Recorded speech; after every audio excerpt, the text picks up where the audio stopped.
Okay.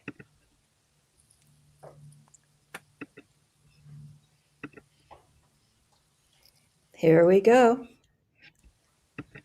All right, everyone. Hello. Thank you so much for waiting.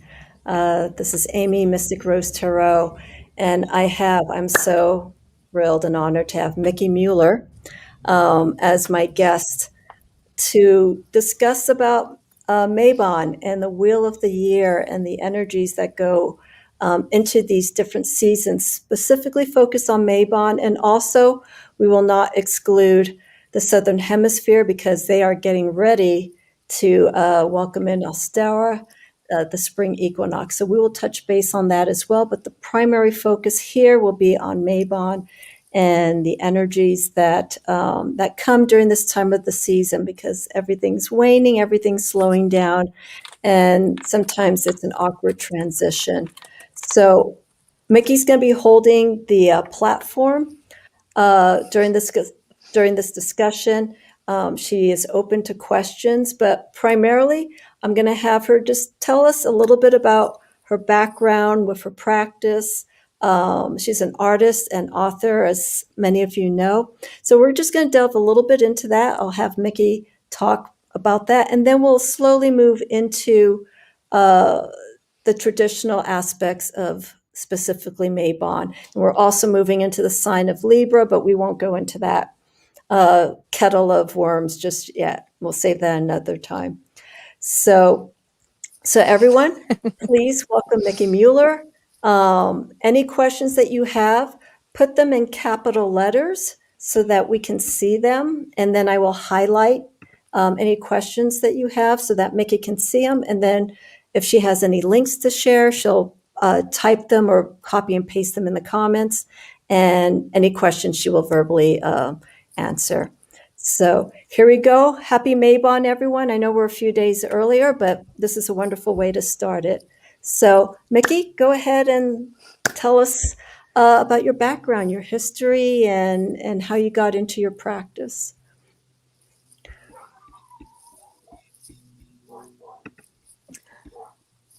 Well, I am an author, illustrator, and I've been a witch for over 20 years. I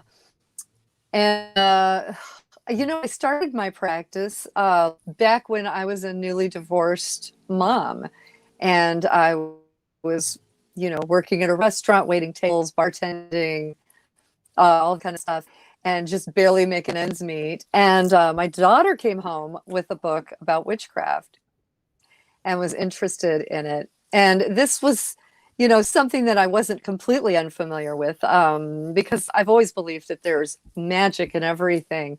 I just didn't really have a name to put on it. And I had never read any books. It was just kind of a intuitive belief that I had. Mm-hmm. And so she came home with this book, and I don't remember what book it was. I think it might have been True Magic by Amber Kay. It might have been that. I think that maybe it was. And she showed me this book and says, I'm going to learn all about this. And I was like, well, honey, that's fine. But, let me check it out. And so I flipped through the book, and I was like, well, there's a lot of stuff here, and there are spells, but there's a lot of other stuff that looked like it was very important. So I told her, I was like, here's what we're going to do. I'm going to read it, and you're going to read it, and you're going to give me a book for it. And then we'll go from there, because I wanted to make sure that she was actually reading the whole thing and not skipping to the spells, even though it was something that I was new to. I'd never read a book on this. I knew there was more levels to it than just going and doing spells. And she did that, and I read the book, and I was like, oh my goodness, this sounds like what I've always believed, Mm. And next thing you know, I was buying more books. I was learning more things. And I grew up in a weird household, where, we didn't go to church every Sunday. I went to church with some of my friends, but, my parents meditated. They went to transcendental meditation, classes back in the late 70s, early 80s. And, there were Carlo Caleta books on bookshelves and stuff. So the whole concept of working with magic and believing in, more than meets the eye was not really a totally new concept to me, but being able to read something that described what I believed was amazing and then turn it into my practice was, really life-changing for me. And So how young were you then I when went you on to, how young were you when you start your let's see, practice? I was in my, yeah, um, I was in my 30s. Okay. I'm thinking probably, I'm not sure exactly. That seems crazy to not know that. That's But yeah, I know I was in my 30s and I'm in my 50s now. So yeah, I've been doing it for a little while. it's such a transformational time too when you're in your 30s because it's we're out of the 20s. There's no more messing around. It's time to really find who you are. And it seems like that around that age is a time that a lot of people really take finding who they are in a more serious way. They need to get more guidance. And I feel that age around the 30s is a time that a lot of people will either move into a spiritual practice or they'll just go in a different direction. So the shift had to be quite amazing for you for 20 years.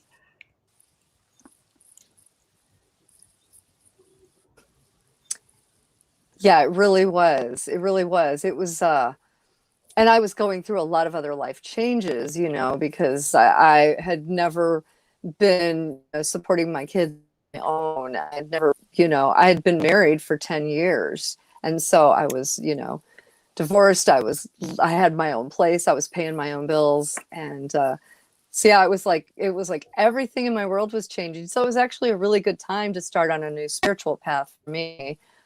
Hmm. Um, and the neat thing about it was that I didn't have a lot of money. So, and that sounds like that wasn't really that neat, but it was because it forced me into a position where I was reading these books and saying, well, I can't afford a silver chalice, so I'm going to make do with this. There were a lot of things that I read about in the books that I was reading, and I was like, I did not have a lot of money. I was, digging under the couch cushions for change so that I could go buy milk for the kids and stuff.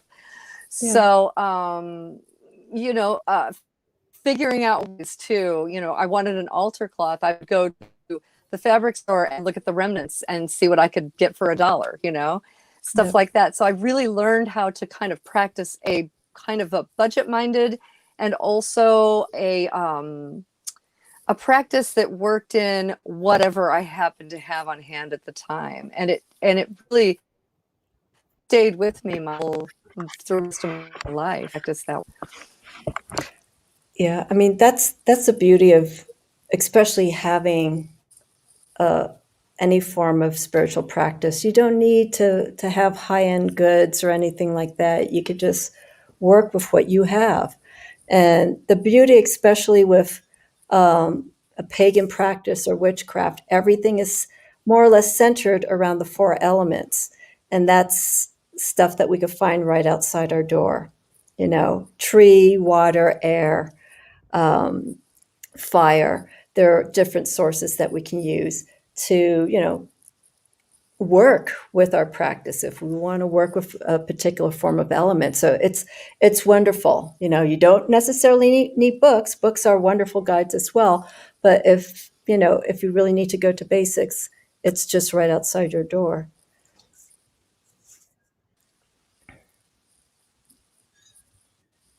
Absolutely. And I ended up probably spending more money on books than any of my other witchcraft supplies. You got to start somewhere, you know. Um, just Hmm. before we continue on, I just need to point out there is a glitch, which I don't know if some of you are seeing. I think Mickey and I are experiencing it. So we're leaving a little bit of a few seconds delay in between we talk. So if there's silence, we're waiting for that signal to transmit so that she can hear my questions and I can hear her answers, so on and so forth. If anyone is having any issues, please let us know if you could type it in. One thing that I do notice is that I'm not seeing comments on StreamYard. I don't know why that is.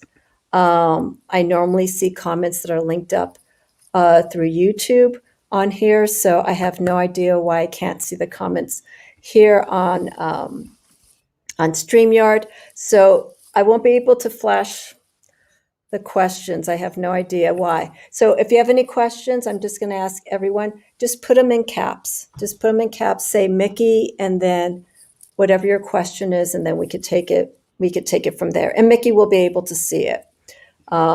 So just to kind of clarify that. So I won't be able to highlight any questions, but if you do have a question for Mickie, just put it up in caps so that she can see it, and then she can answer. So again, apologies for any technical issues that anyone may be experiencing on your side, but I think it's going smoothly right now. Just a little bit of a delay.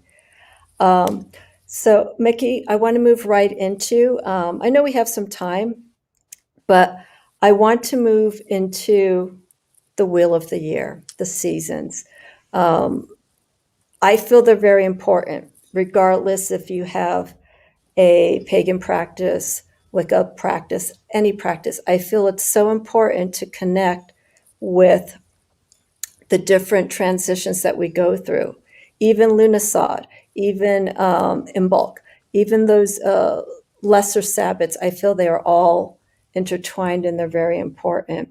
So maybe briefly, whatever amount of time you want, give us your interpretation, how you see the wheel of the year and how you celebrate it, not through all the seasons, but how important it is for you.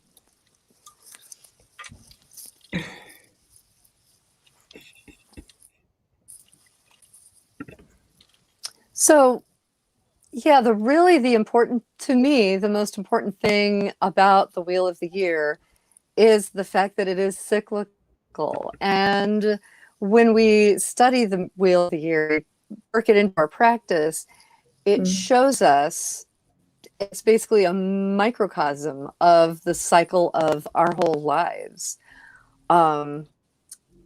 And the thing, if we're unaware of these things, if we're unaware of the way that the year cycles through, these cycles of, life, death, and rebirth as it cycles all the way around through the year, if we're unaware of those things, then it's harder for us to work with the energies that are around us. Yeah. The beautiful thing about putting it into a wheel in the way that it has been done is that we have this beautiful model to work with to give us some ideas of what's going on with the energies of the time as that wheel spins and we work through the year over and over. We talk about working with moon cycles, and this is really it's just another level of that. It's a solar based instead of lunar based. I love the for me, when I was a kid, it was the solstices and the equinoxes that really spoke to me because, like when you look at a Gregorian calendar, and you see there's this first day of spring, first day of, to me, and then the other end of that spectrum is we talked a lot about science in my household when I was a kid growing up. And my grandfather was an astronomer. He made mirrors for telescopes and made his own telescopes. So we were always aware of all of these, things, how the planets worked and everything. So for me, when I learned about the solstices and the equinoxes, I was fascinated and I thought, oh my gosh, this feels very magical because it's an important day. The summer solstice is an important day because it's the longest day of the year. It's that point at which the sun is going to start moving the other way and the days will start to get shorter as we move towards the autumn. And I thought that was interesting. And then the equinoxes, I thought that was interesting too, because when we talk about Mabon and Ostara, of course, those are two opposite ends of the spectrum. We have the literally the waning year and the waxing year, and they're side by side. And I thought that was fascinating. These are all these little turning points that the year has. And so, yeah, for me, those were really important. There were some of these festivals that felt important as I was a kid growing up, you know, like obviously for most people that I've met, Samhain, which we all called Halloween when we were kids, was always very important and felt magical, even though we didn't realize at that time that it was actually an old Celtic fire festival. So yeah, to find that out, to learn that was just fascinating. And same thing with May Day. It was like, May Day, what's that about? I don't know. It's got something to do with Guinevere. and, and then when you know, when you start to learn about the Yeah. Wheel of the Year, and you're like, oh my goodness, this is a whole practice. And so yeah, these things really important. And as modern pagans, most of our practices are rooted in one way or another in this idea of the Wheel of the Year. As you know, Gerald Gardner was one of the first people to make the Wheel of the Year, you know, a thing, and to bring it out and you know, show and start teaching about witchcraft. And of course, he's the founder of Wicca, which not everybody today practices. But like when you and I were coming up, most of the books that were out there and most of the teachings, and if you were involved in any coven or any book gathering, those were all basically Wicca based practices. So this is how we learned. And I think that, yeah, it's definitely important for us to do these, you know, to learn about the wheel. Yeah. And they do in a nature-based practice. You've got the astrological day on the one end, the solstices and the equinoxes, and then on the other end of the spectrum, you have these you know, you have Imbolc, and you know, you have Lughnasadh and Samhain and Beltane, and those are all based on agricultural practices. You know, so really going through these really does help to ground us, I think, in the natural cycles of nature. And you know, if you want to create some powerful magic, be aware of those things, and you can really harness that to create some powerful results. Yeah, it's wonderful when going through the Wheel of the Year, and I'd like to read more about the history and the tradition. You know, it's more than just the maypole and whatnot. There's the meaning behind it. You know, it's not just doing it for the sake of doing it because it's Beltane and May Day. There, you got to understand. I know we were talking when we this week, a few days ago, about the importance of roots and tradition. Really understand and acknowledge what you're celebrating about. Don't do it for the sake of doing it. And that puts more of a deeper connection once you understand, you know, where these practices came from and why it's being done. It makes it that much more personal, and it expands the understanding of your practice that much more. Let's see. Mickie, there is a question here. I'm going to, because I can't. Did you see it? By Alexi? Okay. Let's see here. Okay. Alexi asks, how do you work the elements? What is the best way to go about it? I've sat with the water for some time and I'm having trouble connecting. I've grounded myself beforehand, but I'm having trouble. So one of my favorite ways of working with the elements is just to get in there, you know. It's summertime now. I'm as long as you're in the North Hemisphere, it's summer right now.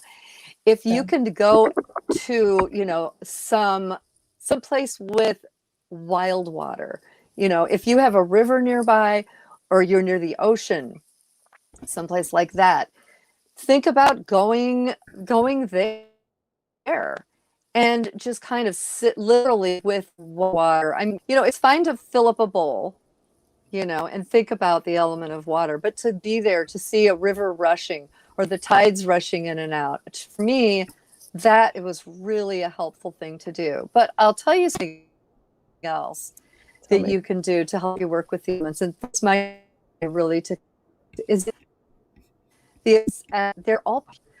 So what I want you to think about is, don't think about the elements as being something outside of yourself that you're trying to bring in or call in. They're actually part of you. Water is an element that creates most of our body. It's inside of us. When you take your pulse and you feel the blood rushing through your veins, that's water. Water all through your body. So trying to connect with those elements as they're inside of you might really be helpful. That was really helpful for me. That was one of the practices that I did when I was first learning. And your bones are like earth, right? Your bones are Yes. what's left when we're gone. Our bones are what's left, and that's the element of earth. Air, we breathe that into our lungs. Without air, we wouldn't live. And so the other neat thing about air is when you breathe it in, those little molecules of oxygen go into your blood and pump it all through your body. So that you have air and you have water mingling, and that is what gives you life. And then the element of fire, that is all through your nervous system. That's what tells my hand to do this when my brain thinks.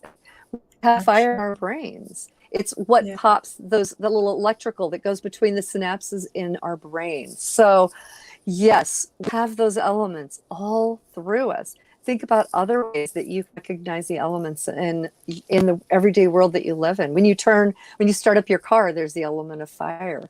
It fires up. And when your lights come on, that also is electricity, which is part of the element of fire. The food that you eat contains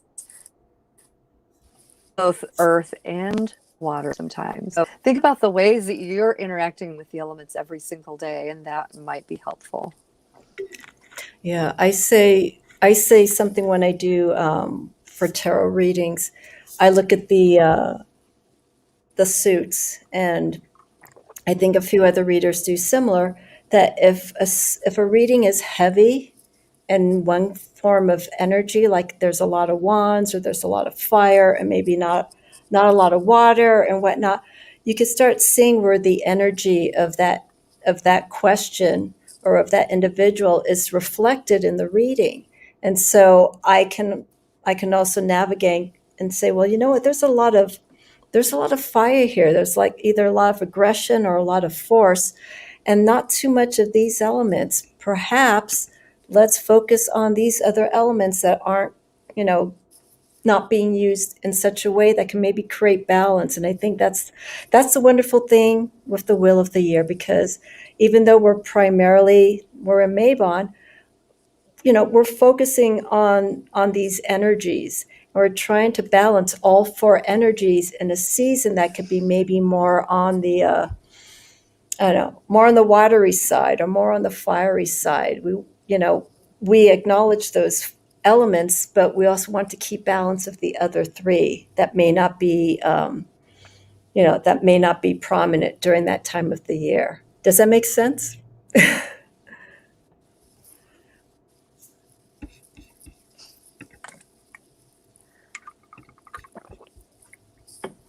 Yes, that makes sense to me, very much so. In fact, again, back when I was coming up, when I was first learning, lots of witches felt like they needed to be aligned with one element or another. And they felt like, and this was what they would say, oh, I'm a water witch, or I'm an earth witch. We didn't have all of the different categories that we're seeing out there today. It was much more narrow. You were just a witch. And if you had any special alignment, usually it was just it was with like a specific tradition, like, Gardnerian or, Assyrian or something like this. but a lot of people felt like they needed to focus on just one element, and I had been in circle with people who had been practicing for quite some time, and we were doing a public ritual, and this person said, "Oh, I can't call the element of fire. I just I don't." And this was someone who was practiced, who had been a witch for quite a few Wow. years, and was like, "No, I can't call fire." And I'm like, how? It's really important that we work on, yes, connecting with all of the elements, because when you're out of balance, you're totally right. You're 100% right about that. When you're out of balance, you're out of balance. And you Yeah. need to be able to work with all of these elements. Before I ever did my first public ritual, I was a solitary witch. I was working completely on my own. I did my day study through all of the elements, learned to talk to the god and goddess, learned to cast a circle and all that before I ever did first public. So that, because that's just kind of my whole thing, because I was like, I want to be ready. If somebody asks me to do something, I don't want to be go, I don't know how to do the thing. And that's just my problem. It's you something know, you can figure um, out.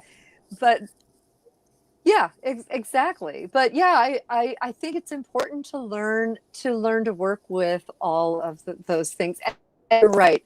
This is the time to be thinking about that, because it's all about balance. Mabon is a time of the year when day and night are as close to equal as just about they're going to get. And from this point on, if the northern hemisphere, your days from this point on are going to start getting shorter and shorter and shorter, and the nights are going to get longer and longer and longer. And of course, in the southern hemisphere, we're going to have the opposite of that.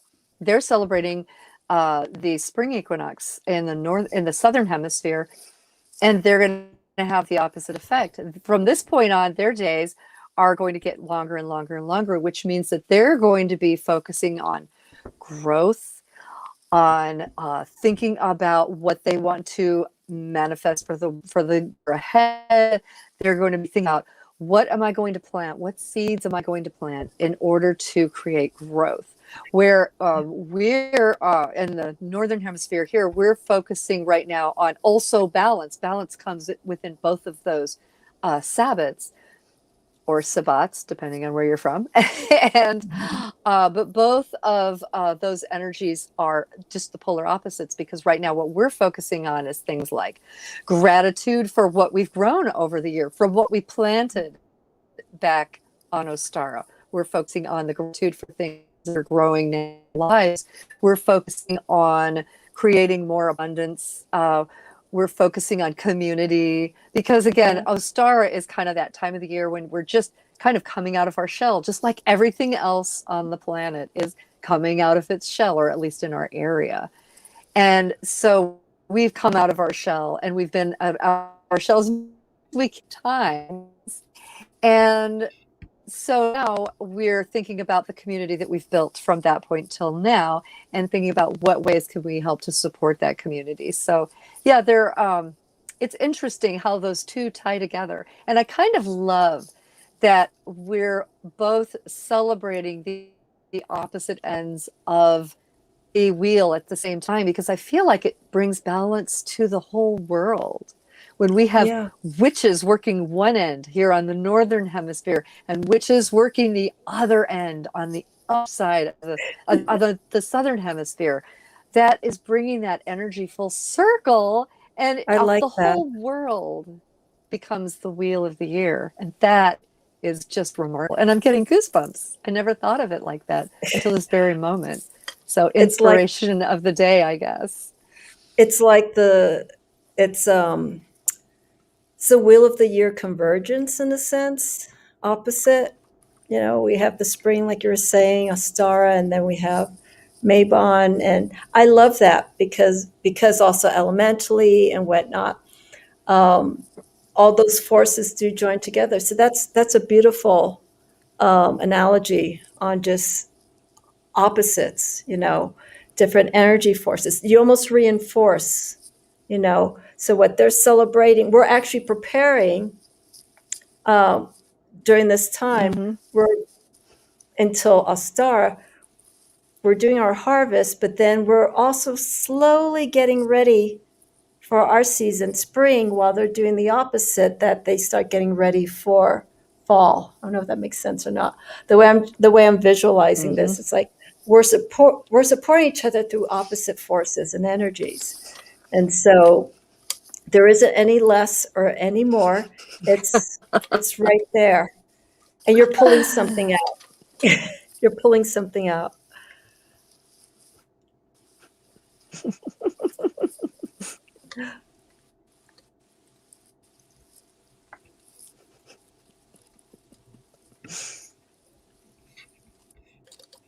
Did you have a wheel there? The wheel of the year? Yes. Okay. It got a little bit of a delay, so Remember which we'll way to hang turn tight. it. Yeah, here on, hold on. There we go. There we go. Oh, that's beautiful. Look at that. Is that one of your creations, Mickie? You made this. Yes, this Wow. this is my wheel of the year, and you can find it through Sacred Source. And let's see, which way does it turn? Oh, this way. Because it's There, backwards. I don't know if I'm turning yeah. it right. Oh, the other way? Wait, We're going to no, I'm turning it Lammas. wrong. Yeah. Yeah. There we go. Look at that. There That is beautiful. we go. Where did you say, is this on, this is in your Etsy store?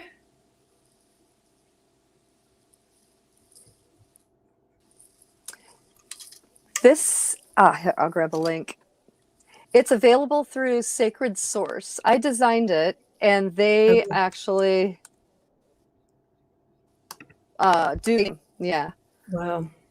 That's I've beautiful. designed several Wheel of the Years through my career as an artist. I've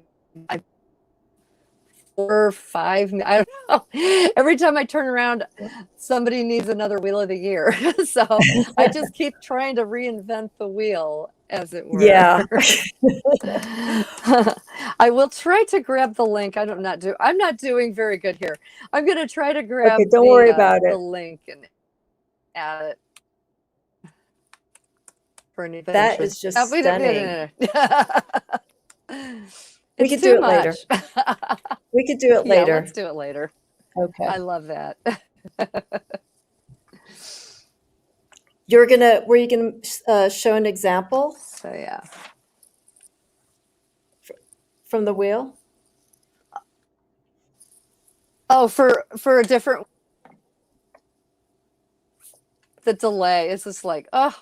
I know, I Well, I know. actually have this one that I illustrated. Yeah.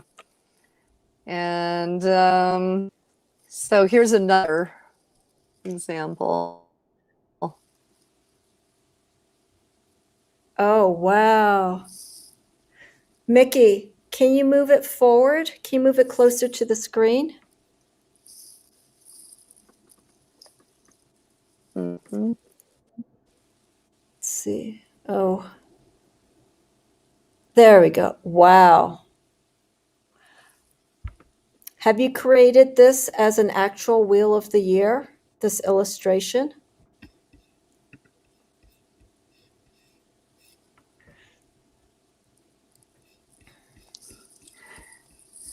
This one, it's I actually created it for this Llewellyn Sabbath series.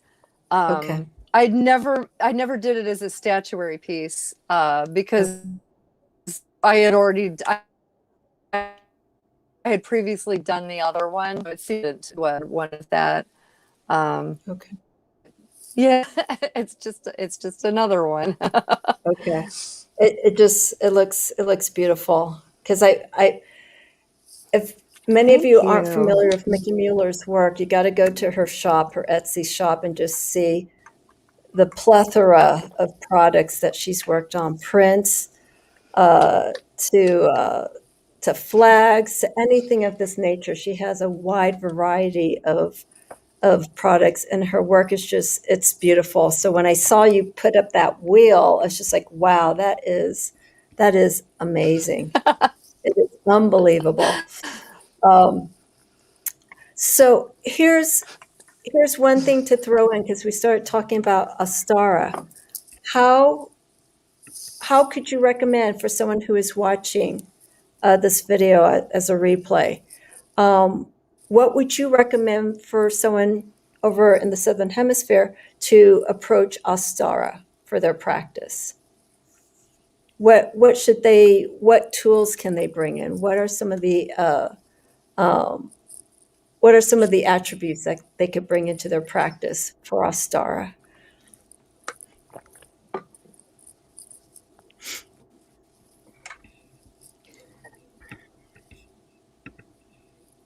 I really like to, first and foremost, get out into nature and see what is blooming in your area. To me, this is like one of the most beautiful parts of Ostara, is because you've already had the cold winter. Everything's been, you've been huddled under blankets. And for me, Yeah. the most powerful thing you can have is just that experience of getting out into nature and observe. See what you Mhm. find, what's blooming, those little buds on the tree right before they're ready to pop. Those are full of so much potential. Mm. So for me, like, that's a really big one. I love using eggs in my Ostara practice because, not only is it just kind of traditionally aligned with Ostara and, of course, Easter, but really the other thing about an egg is it's all about potential. And for me, that's like the key word for Ostara is potential. It's like, what are you going to bring into your world? One of my favorite things that I like to do is I do the blown eggs where you kind of poke a hole in one end, Oh, poke a hole in yeah. the other of a raw egg, Yeah.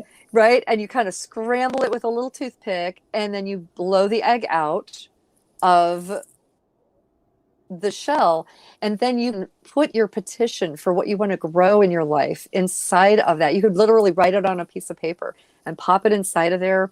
You could put herbs that correspond with what you want to grow in the upcoming year. Um, Decorate it with sigils and like wormers and different things that you think represent whatever that is that you want to start growing in your life. And you can bury that under a plant that or a seed or some seeds. And what will happen is, Mm. as that breaks up and becomes fertilized plant, it grows. It comes into being in, the physical world and in the other realm as well. So I mean, that's one of my favorite is to spray a star. There's a lot of things you can do. I mean, um, I sometimes I like to just wear the jewelry of the day. I like to bring, like if I have a rabbit pendant and I wear it thinking about, and that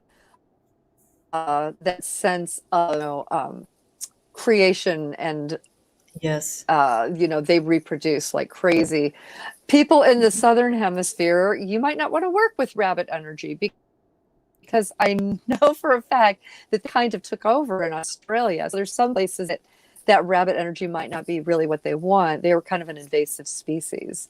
But there's some other little rabbit-like creature, and I can't remember what it's called. I used to know this, you guys, Is it the hair? that has long ears, and that some The people hair. substituted that for Easter. No, it's a completely it's Oh. well, is one, but specifically in Austria, there was oh gosh, what was that darn Oh. thing called? A lot of people started substituting it Easter bunny, Okay. Easter time, because rabbits had become invasive and they weren't really happy about that.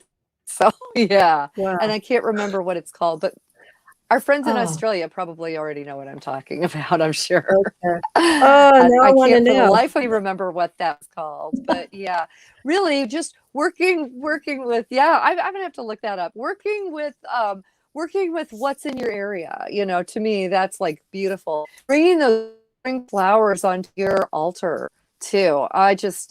For me, there's so much energy in those flowers that you can work with. And, if you can afford to go get flowers from the florist, that's great. If you have them growing in your yard, like planted bulbs and they're coming up for spring, you want to cut a few, bring them in, that's fine.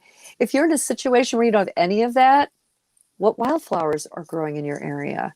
I literally find neat little wildflowers growing in my yard because it hasn't been mowed yet. It's like a completely magical time. And my husband, before he mows for the first time, says, "Mickie, do you want to go outside and see what's growing out there?" Or I mow, because he knows how I am.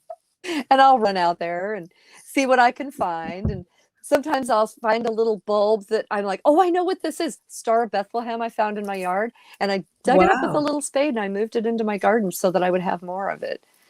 Wow. So yeah, just getting out there, see what's out there and When work with what's in your area. when I do once a year up here in the mountains, we have to do weed abatement. So we have to clear any weeds, any leaves, anything of that nature, so that no one gets fined.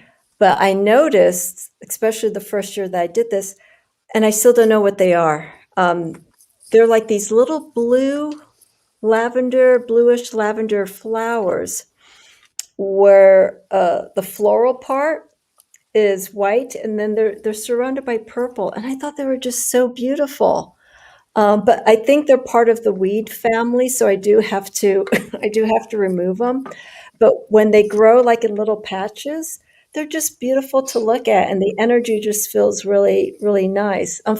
But again, I think they are part of the weed family, so they may not. I can't keep them up there. But I understand what you're saying. See what's starting to grow, and also too, depending climate wise where everyone is, spring may come not officially on that March 21st or 22nd, or Mabon because of the weather. So sometimes you have to wait a little bit, but I feel it's important just as long as you honor the changing of the season and you start bringing in those intentions, what you want to do, what you want to remove, let go. I think it's still good. You don't necessarily have to have all the Easter rabbits, eggs, all of that around. You can, but if you don't at that time, just start working towards that energy. It's still just as strong, I feel.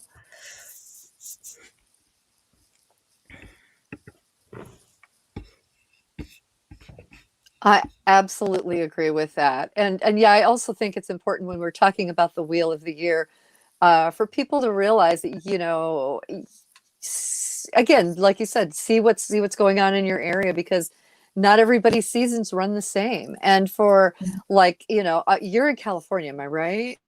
Yes, up in the mountains. Yeah. So my friend Jason Mankey lives in California, and his wheel is different than my wheel of the year, because there are things that that's blooming where he's living during a certain time of the year, or things that are happening in his own area that's different than what's happening in my area. I live in the Midwest. I'm in Missouri, and our climate probably aligns closer with like what was going on in the ancient Celts when they were celebrating some of these holidays. Yes. It's like probably.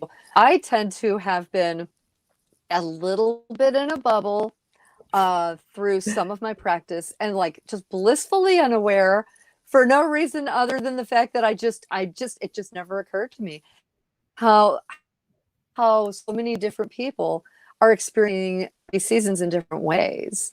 So I'm not oblivious to it anymore, and I'm trying to be more conscious of that when I bring in discussions of the wheel of the year, because it is important that we realize what's going on for us. Yeah. So yeah, I think that's, and if you know what, if it doesn't feel like the equinox on the equinox, you're like, gosh, nothing's blooming yet.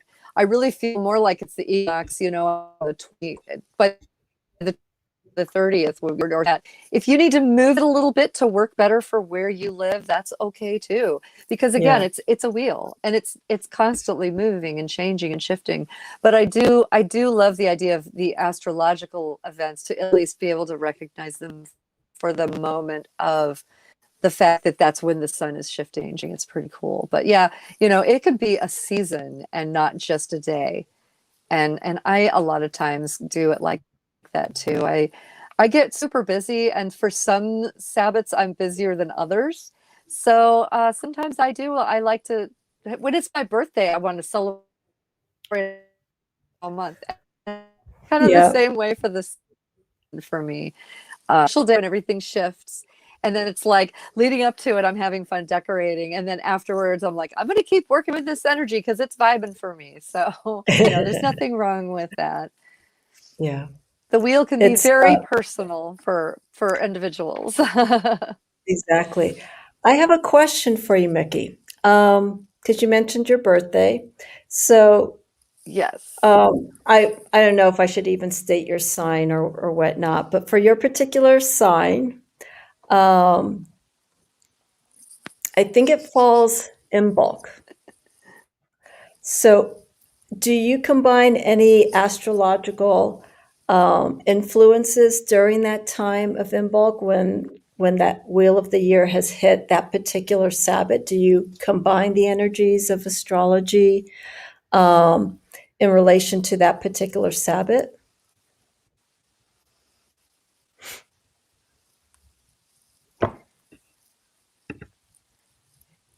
If there's one area of witchcraft that I really would love to have time to study more, it would be astrology. Okay, Because fair enough. unfortunately, I'm not a great astrologer, but Imbolc is really important to me, because I think, just personally, because that's the time of the year where I feel like that is like my time, my personal time. Yeah. And I'm also an abbess for a group that keeps Bridget's Flames. So it's like a super personal time for me. I love working with Imolk and Bridget for creativity, for healing work, for all of these things. So yeah, for me, it is really time of the year. But yeah, unfortunately, I wish I was a better astrologer, and probably studying would be better than wishing. But eventually, one of these days, I'll have some spare time Okay. to delve into it a little bit more. Okay. I was just figuring if you were just aware of some of the characteristics and during the changing of the wheel, how you can work or maybe empower those characteristics of your sign using that wheel of the year. Like for people now, we're in Virgo, we're at the tail end of Virgo, we're going into Libra during the time of the equinox. So I'm just wondering if there was a way to work with those energies as the ending part of summer and going to Libra during the time of the autumn equinox. But that's fine. You do not have to answer that at all.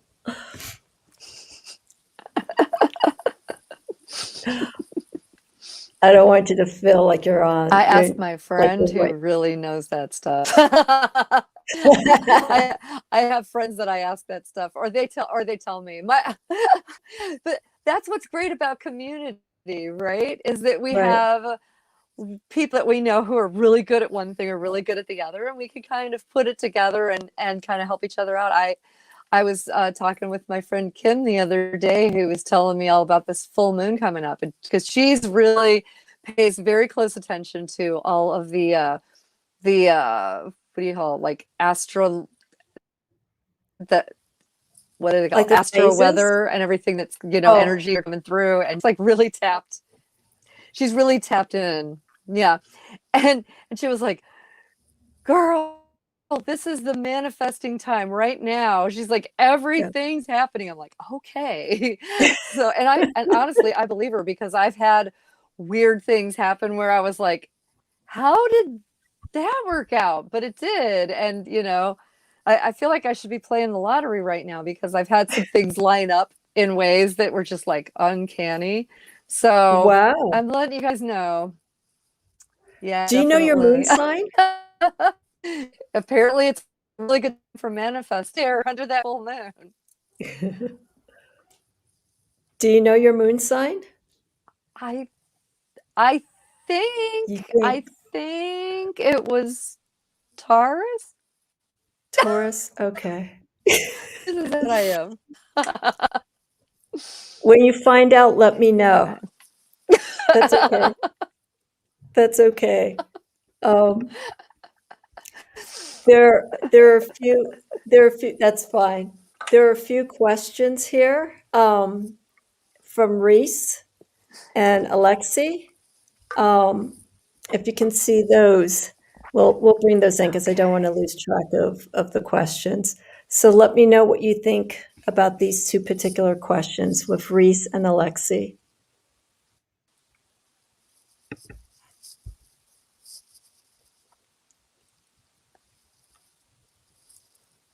Okay.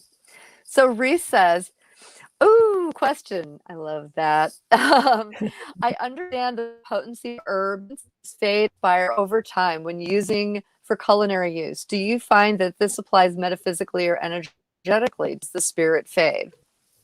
Hmm. So I'm imagining there's probably different schools of thought on this, as there are on pretty much everything witchcraft related. But yeah, I am aware of that they do fade for culinary use. I have been known to, when my herbs are getting kind of weird and expired, we'll actually put them aside for magical use instead. One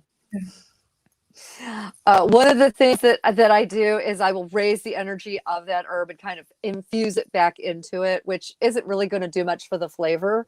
So cooking with it, maybe not so much.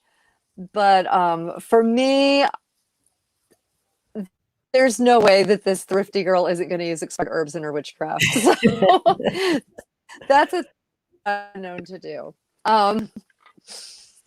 I will say that spices tend to last longer than herbs.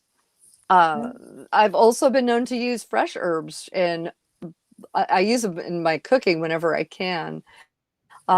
And same thing with my witchcraft. I use them in my witchcraft whenever I can too. But yeah, I have a hard time throwing them away, honestly, because I feel like, for me anyway, again, it's just about, but me, I feel like the DNA of that herb is there. Yeah. So that's what kind of I'm wanting to apply is, and so basically when my herbs have become expired, maybe they're older than they should be. Gosh, if I had some basil that came out of an archaeological dig, I would use that stuff. Oh, So, yeah. because how cool would that be, first of all? But second of all, yeah, right? Yeah. But yeah, to me, I think of it as the DNA of the herb is still there. So I am pulling the spirit of that herb, asking it to come and assist me with my work. So even if it's been drying in a drawer for 2 years, I'm probably going to use it. So It's similar. It's it's similar honest. to some people ask, like for the Okay. during the moon, they sometimes ask, well, if it's a full moon or if it's a new moon and it's cloudy, does that energy dissipate? Does that energy, lessen for what I want to do for my practice? And I personally believe no, the moon hasn't disappeared. It's still there. It's just being obscured by clouds, Right. but you could still work with that energy. So if something is covered that you're working with, but you know it's still there, you can bring that energy in easily. Don't let because you can't physically see it. Like the new moon, you don't see, but the energy is there. The full moon we see, and it becomes so much more potent because we do see it. But if it's obscure, it's still there. The moon's still doing its job. So I feel exactly like what you're saying for herbs and spices. I like the way you stated that the DNA, the makeup of it is still there. That's not going to change. It's still basil. It's still paprika. It hasn't shifted or anything like that. Yeah. So Right. I agree. I agree. Let's see. Alexi's question.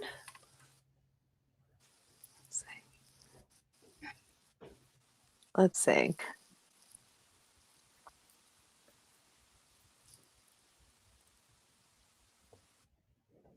Okay. Alexis says, with everything happening all around the world, how do you know what to help move along in the earth without disrupting Mother Nature's energy, especially during wildfires that took place? That's a good question. That's a really good question, actually. And one of the things that you can do is just use an intention that you want to send your energy towards Earth for the greatest good for the Earth. And that way, because your magical energy is Earth energy anyway, it's going to align with what needs to happen. So sometimes in these instances, trying to direct too much might be detrimental. It might be better to just basically put it out there. I just want to help the situation in whatever way will help best, and just use your intention and try to send it in that way. Because you're right, there's so much going on, and Yeah. it can be very complex. And ecosystems, if you're talking about trying to heal the earth, ecosystems are made up of all of these little cogs that have to fit together perfectly. And we might not understand how all those cogs work. So if we just send for the betterment of the earth, whatever is best for earth and humanity, and maybe throw in earth and humanity, because there's sometimes I feel like earth would be better off. But we really, if you send it out there for earth and humanity, that way it can also help people to try to, get to a better mindset where maybe we can get policies in place that Yeah. we can, help to protect the earth that we live on. Because you know what? One of these days, if we keep messing around with her, she's going to shake us off. She'll still be here. Yeah. So really what we're trying to protect is the earth as a sustainable ecosystem for us to live on. And if we want to do that, then we've got to get in the game too. We have to Yeah. become part of that and stop working against the earth. So I So love that you're doing that work. Good work. Fantastic. someone posted for the lockdown last year, they posted a comment. I can't remember where I saw it. It was posted along the lines like, this is good that everyone's indoors globally, because this is probably the first time in who knows how many years that Mother Nature actually gets a break. Like she actually gets to breathe, because there's no activity or very minimal activity going around. Yeah. And I think it was shared Yeah. through a few news articles that air quality got better. We start seeing shifts environmentally, just very, very minute, but you go, especially here in California, no brown film, the brown film being like the smog. The air was clean and things felt lighter. There was definitely a special connection, even though I'm in the mountains, but when I go down the hill, the energy was lighter. It felt good. But now we're back to where, we're trying to go back to normalcy, and things are starting to vibrate not in a great way. And so, Mm. I feel for her because we're doing this, but I don't want to get on an ecological soapbox about this. But if we can do whatever we can, let's just put that energy out there. But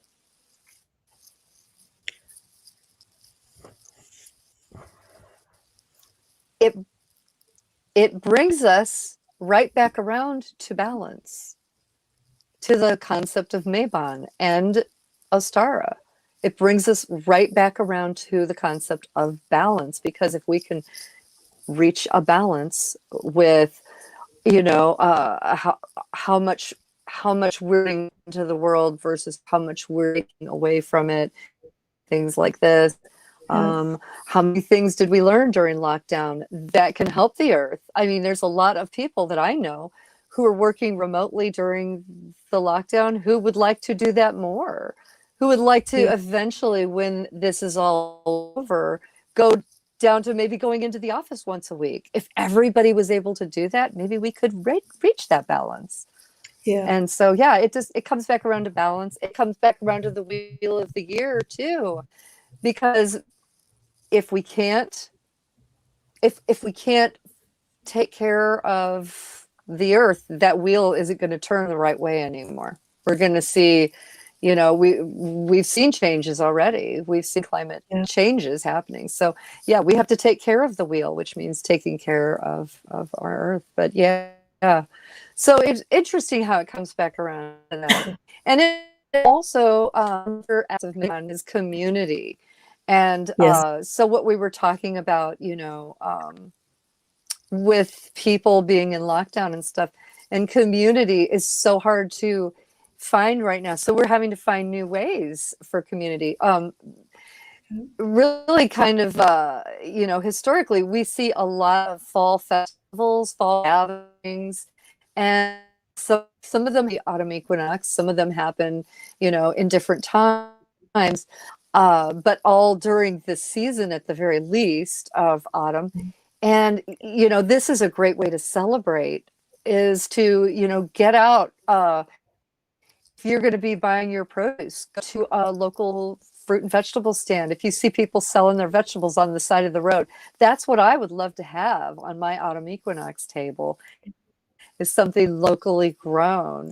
Go Yes. to your, you know, your local and get your produce from people who are growing it locally. It's better for the earth too. It's a way of showing our gratitude for the earth, for showing gratitude to the nature spirits that are in our actual area. Mhm. And it's not using up the tools that it takes to brew from date. So it's a really nice way to celebrate the equinox, is to, you know, buy stuff like that.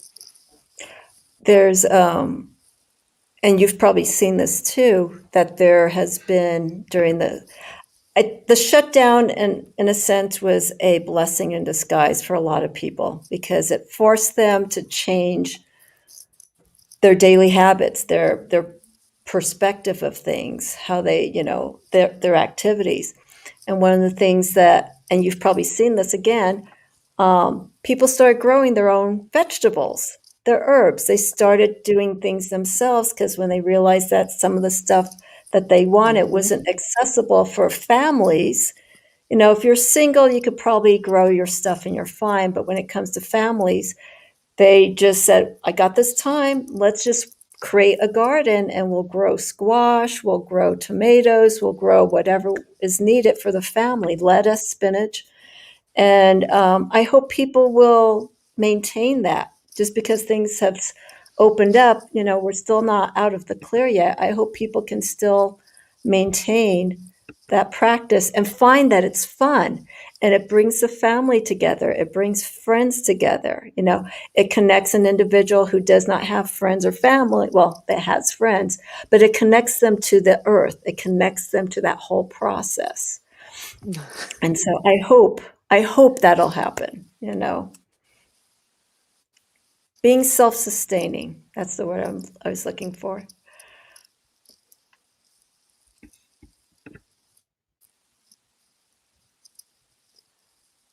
Yes, I 100% agree with that. We did a little garden, and we've made bigger gardens in the past. Uh, but the process of growing your own food just feels fantastic if you're in a situation where you can do it. Not everybody is, but some people can even as much as just growing a little tomato plant on the balcony of your apartment, if you have Yeah. such a situation, can be good. And then, you know, there's other areas like in New York where they have food deserts, and some of them have turned empty lots and rooftops into gardens, community gardens. And I mean, that's fantastic because in a lot of those areas, fresh fruits and vegetables just aren't available. All they can get is what's in the cans, from a little Yeah. bodega down the street, and they don't always have the fresh. So these community gardens are really huge, and I'm sure that some of my New York witches are involved in some of those community gardens because what a beautiful, again, a beautiful way to celebrate the Wheel of the Year too, because some of these festivals are very specifically agricultural festivals, and Mhm. while most of the food that we eat we're not growing ourselves anymore, if you can even grow a tomato plant or even an avocado plant on your windowsill that you're never really going to get even any food from, just that idea of growing something helps us to connect back to our ancestors and the way that they did things, and can work uh, help us understand we and know that we have to plant before the year or we're not going to get our tomatoes. You wouldn't. Mhm. And this comes back again to that whole idea of learning about the Wheel of the Year helps us in our witchcraft, because you wouldn't want to plant seeds at the winter solstice. That would be insane. You're Yeah. not going to get any plants from that. You need Yeah. to put them one time. And so, and this is again comes back to the whole idea of working with the cycles of the earth instead of against them. And when you can align all of your magic with those same cycles, pal, you've really Yeah. got something there. Yeah. And when you start seeing the results too, when you're in alignment, um, that it makes it just that much more because then again, as I had mentioned earlier, you start understanding because you're seeing the results and you're like, oh, so that's why farmers planted during these times of the year and they had the results. And Mm-hmm. they're getting ready for the winter solstice, because everything's going to be cold and it's just not that time of the year to, have these um, the sustenance that they need. So they start in the summer, late spring. So it's all prepared, and then come September, October, because this Mabon's the second harvest. The last one is Samhain, and that wraps up the Samhain, or I'm sorry, wraps up the harvest season. That's the time frame that they have to work with. And I think one thing that's really good to know to keep in mind is during that time frame, um, from the harvest of Lunisod to where we are here to Mabon, this is the time for personal work, spiritual work.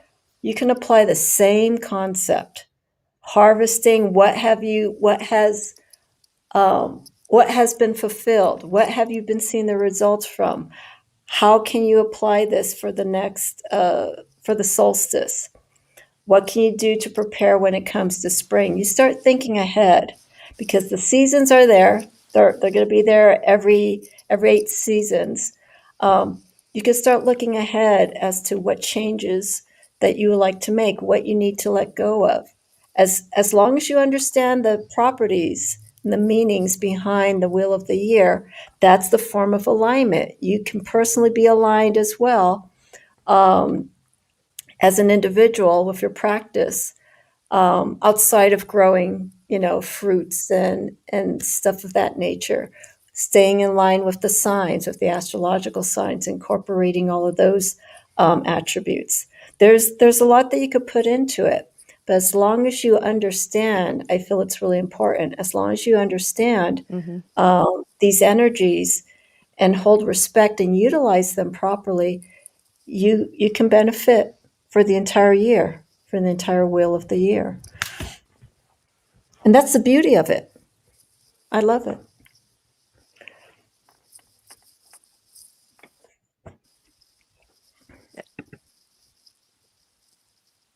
Absolutely. I agree 100% with all of that. It's just beautiful. A very powerful practice. I think it's important. Uh, did you see the comment? by Alexi regarding a witch's diet. I don't know how to address Okay. that.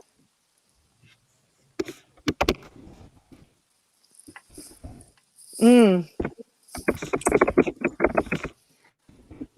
I do not judge people on their dietary choices. So I have some of my own, and I am an omnivore. I do the best that I can to, get meat from good sources, but also there's limitations in my area. Um, I've cooked vegetarian, I've cooked vegan, I've cooked pescatarian. My son has gone through all of these different dietary decisions, and I would make a meal for my husband and I, and a different version of the same thing for him, depending on what he was doing. And then we had time when he was pescatarian where we did, fish or non-meat meals, like 3 or 4 a week, and then sometimes I would make multiple dishes. So, you I personally have I have health problems. I have Hashimoto's disease, possibly celiac, and who knows what else. Wow. So, Wow. um, I have that, and it just is what it is. So, like, I had to learn to cook gluten free. I actually, for a while there, did the FODMAP diet kind of thing where you, like, basically anything that's made out of food you can't eat. And Good. that was tough. But like, yeah, I got all nightshades from my diet, which is really killing me because I love those hot peppers and I love those tomatoes. But I basically did an elimination diet so I could get rid of those things out of my diet and then reintroduce them to figure out my sensitivities were. Yeah. But because of my gut issues, yeah, I collagen and things like that I really need. So yeah, I don't judge other people, and but I'm happy to eat vegetarian or vegan, any of that. I love it. I go to visit my sister, and I'm sure right now I think she's always gone for a while there in between being a vegetarian and pescatarian, and I'm not sure which she's on doing right now. I think her doctor told her she needed some kind of animal protein, so they went pescatarian. But Okay. when I visited her and we ate vegetarian week, I was thrilled. It was great. So yeah, I don't really judge people for their food choices. That's super personal. But yeah, you do you, man, and it's all Yeah, good. exactly. I And, do think I will say this. I will say this. Temple Grandin has done some great work, and I think that I love some of the things that she has said about the food industry and the meat industry specifically. There are a lot of problems, and I do think it's important that we on fixing those problems. And the other thing is, you know what, if they start coming up with this like artificial meat and stuff like that, I would eat it, you know. oh, you would? So we'll just see Wow. what comes down the pipe. But there are a lot of things. Well, the 3D printed, they're working on these kinds of things. I would try it. I'm interested. I'm not saying that I'm Yeah. going to have a whole diet of that, but I'm interested to see how that all works out. I'll try it for the most part. For the most part, there's some Yeah. things where I draw the line, but yeah, it's a whole issue. But I do think that industry really needs some help, and I don't think it's necessary the way that animals are treated. And I think that if we can make better choices when we shop to help to that industry what we prefer, then that's a good thing, and we should do it when we can. Yeah. So I that's had the most I'll say. I had a diet. I was vegan for like I think 5 years, and I had a very devoted yoga practice. I had a studio that I was going to. So as my practice was shifting and I was growing, and I was changing, so did my diet. So eventually I did become vegan 5 years, but then the problem was that I was losing vitamin supplements. I wasn't paying attention. I was just eating the vegan diet for spiritual purposes. And then I noticed after some time, my energy waned quite a bit. And I went to see a Ayurvedic practitioner who did practices at the studio that I was at. Mhm. And he was saying that I'm vitamin wise, I was really depleted. And he said that the only thing that he could suggest to me, and it was totally my choice, the only thing that he could suggest to me is he says that you need animal protein. You need to get some meat in you because your body is just not it's just not holding up through beans, through lentils, through tofu. And and I realized just recently that I need to stop doing tofu because I think it's been causing me some irritation with my stomach and my digestion. So I don't do tofu, at least not as much. So it was a hard call, Mickey. You know, I had to really think about it, and I didn't like the way I was feeling. My yoga Yeah. practice meant Yeah. so much to me, and I went ahead. I remember this going to Whole Foods, going to the deli, and getting like an I don't know, maybe like 2 ounces, very, very little of chicken.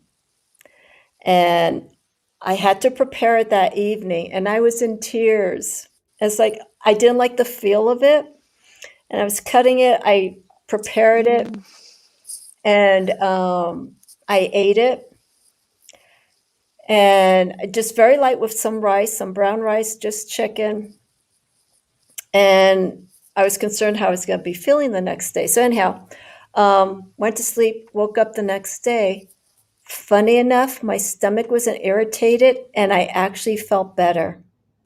I actually felt like that nutrients that was in there, it was organic chicken. Wow. I actually felt better. And then as time went on and I increased it, my energy increased. So there are body types, there's Eat Right for your blood type and all these different kind of books. I think there are bodies that are Right. specifically akin to being meat, maybe not all meat, but you have to, here we go again. We need to create a balance. So I do a little bit. I do meat so I don't get any food allergies or Right. food sensitivity. I do chicken, turkey. I don't do fish. I've never had a good experience with fish. I've gotten food poisoning through tuna, and that killed it for me. It's like no fish. Um, Tofu, just every now and then, but just don't eat it all the time. So again, it's creating that balance. If you're changing your diet, it's just a good way. And you know this because of your health.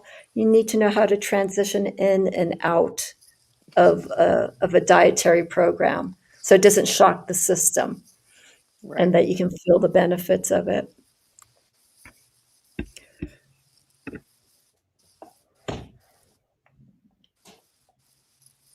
Absolutely. You know what? I miss tofu. That Oh, sounds weird, but I love tofu and I can't have it anymore. And I do, I miss it. It's delicious. But when my son cooks it, I say, "Can I just smell that?" oh And no. he'll bring the dish over and I'll go, "Okay, thank you. Thank you." I do it with all the baked goods too. I smell all of their delicious baked goods and I'm fine with it. Pizza, Oh, I'm like, just let me smell the pizza. Let me smell it. oh, oh, that's so hard. But you don't have the craving, right? Or is that a That was form an of interesting craving? question.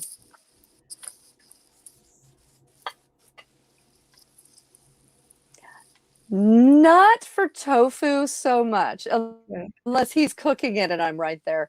But baked Okay. goods, I do make some really good gluten-free baked goods from time to time, and I'm learning to do more and more. Mrs. Wondersmith, I think that's what her name is on Instagram, posted a beautiful not vegetarian. I might be vegetarian. I don't know. It's gluten-free.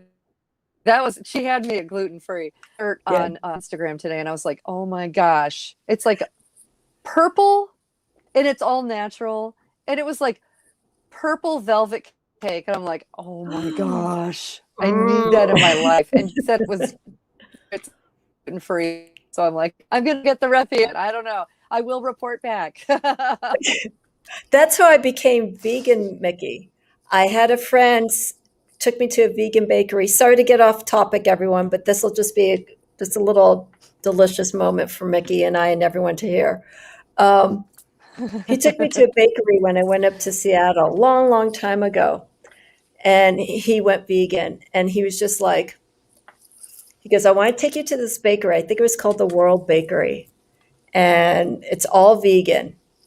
And I just want you to try, just so you could see." So we went in, and Awesome. I saw brownies, I saw cakes, and I go, "This is vegan?" He's like, "It is." And I said to him, "If I try one of those things and it really wows me and convinces me, I will go vegan."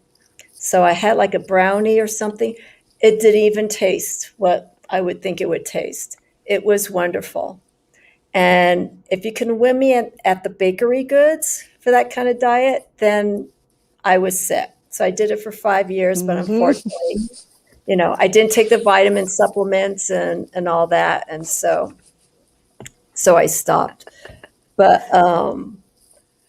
yeah, Yeah. it's but you can always modify, correct, Mickie? Because like you having dietary issues, you can always modify Yeah. for the wheel of the year. You don't necessarily have to have the grains and the bread and all that. You can modify. Right. Right. Yeah. That since Alisa brought that up, that's something to think about. For people who celebrate Ostara, it can be challenging for them if they're vegan, and it's like, oh my gosh, it's all about the eggs. Why do we Eggs. why do we have a whole Sabbath that's all about eggs? Um, but you think about it, I learned this, you guys, because of having to go through the elimination diet. I make some wicked vegan brownies. And what you Oh, get use to out. substitute, it's so darn easy. The thing that Right? So think about this. When we do our substitutions for eggs in recipes, what do we use? Okay, tofu is one of them. Yeah, And what's tofu? It's made out of a bean, which is basically a seed, correct. which corresponds with osara. The other thing and that's for like if you're doing like a vegan omelet or something like that, you would use that. If you're going to do baking, one of the best substitutes for eggs in your baking is you could do chia seed eggs or flaxseed eggs, and you just soak those, and it kind of this gel comes out of them. You use that Oh, yeah. for an egg substitute, and it works. It makes really good baked goods. So again, what are those? They're seeds. Comes right back to Ostara. So these are perfect things that you can use, and you're still using the energy of the day. You're just getting it from a slightly different source, but it's still that energy of potential, that energy of create little egg, and it's going to burst into a chicken someday. And you've got the little seed, and it's going to burst into a plant. It's the same concept. So we can do those things. And same thing with like, oh, llamas kills me, because it's like, again, why do we have to have a whole Sabbath about bread? It's killing Bread. me, man. But there's other grains that I'd use on that day. And now I kind of think of wheat. I still put wheat stocks on her. I thought about it long and hard, because I was like, how do I feel about this? I can't really work with wheat anymore, right? Because it's like poison to me. When I eat it, it's bad. I get itchy, I get bloaty. Oh, It's wow. bad. It's like nothing fun at all happening in my world. And Yeah. it lasts for like a couple weeks. It's not like, it's not, there's some things if I eat it, it's going to bother me for a day. Wheat or gluten is going to just kill me for sometimes a month. It'll last depending on how much I eat. Wow. So it's like, that's not good. But here's the thing, you guys, in witchcraft, sometimes we work with banes. And I would suggest, if you're going to work with things, you know what you're doing, because I'm not an herbologist. That's not a word. I don't It is specialize now. in knowing those things. So I don't want to, right. It is now. I don't want to advise people on doing something that could possibly be dangerous for them. But there are people who teach working with Banes. Christopher Pensack's one of them. He taught it, and he knows what he's talking about. So if you read his books and he's talking about working with Banes, you can listen to him. He's knowledgeable. He has good information. But for me, putting wheat on my altar, I put it on there for a different reason on Lammas than everybody else does. For me, it's a bane. Just like it would be for, somebody to use, like, foxglove or something else like that. I could still work with it magically even if I can't eat it.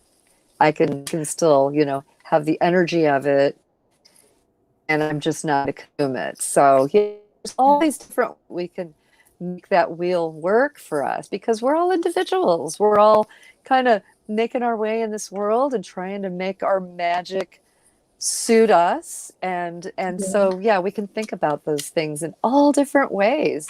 So, if you read something in a book, and, or someone says something on the internet and they tell you, oh, the first acorn that you pick up in the year, but keep that with you, and you have trees in your area. So you're like, well, I'm out. I can't do that one. Don't think of it like that. What other things do trees drop in your area? I guarantee you've got trees. So adjust it to where you are, and don't feel like you're stuck in these like my illustrated wheel of the year. Don't feel like you're stuck with rabbits and eggs. If you're, in Australia and you're vegan, you can work with a bee instead of the rabbits. The bilby, I found it. You can work with a bilby, and if you're vegan, you can, just have the tofu or the flaxseed eggs or something like that, or just work with seeds. We could really be flexible on this. It's the energy that's happening that's important, and we don't have to feel like we're tied into all the specifics. Yeah. Bless you. Thank you. You've been saying beans, correct? Beans. Yeah, like beans and seeds. So yeah. Okay, because when it sounded like you were saying one word, and I just wanted to clarify, it sounded like you were saying Banes, like Banes. I don't know if it's because of an accent.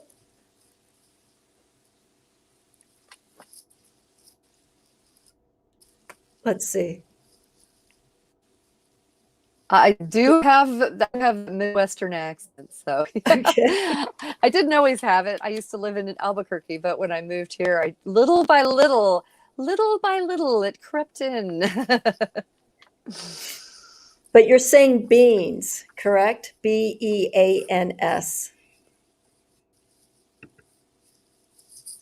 Yes. Okay. Yes. Yeah. I just wanted to make sure, so if someone hears, you're not making reference to something else. So, okay, beans.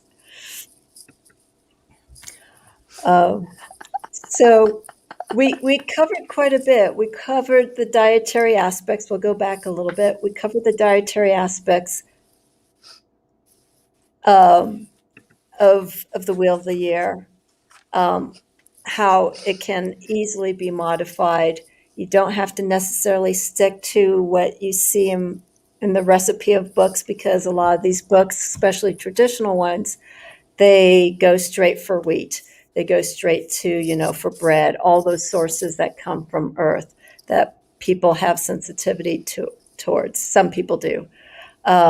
Eggs, another one. So don't feel like what Mickie was saying, that you have to limit yourself.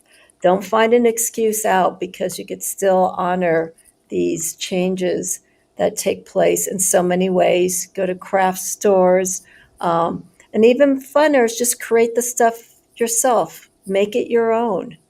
if you can't afford to have the time to make that stuff, of course you can go to the store, but what makes it even that much more potent is that you actually produced it. You made the gluten-free bread. You made the safe to eat baked goods, anything like that. The same with wine. Wine comes up in quite a few of the celebrations for grapes. There's always modifications. You don't have to have wine. It's all in the intention. That's what we have to keep remembering. It's all in the intention and what we truly want to stay devoted to during this time of the year. Mickie, are there books? I know you said that you've written the book for Mabon. Are there other books specifically that you've written that can tie in for people to look into the Wheel of the Year or any of the Sabbats?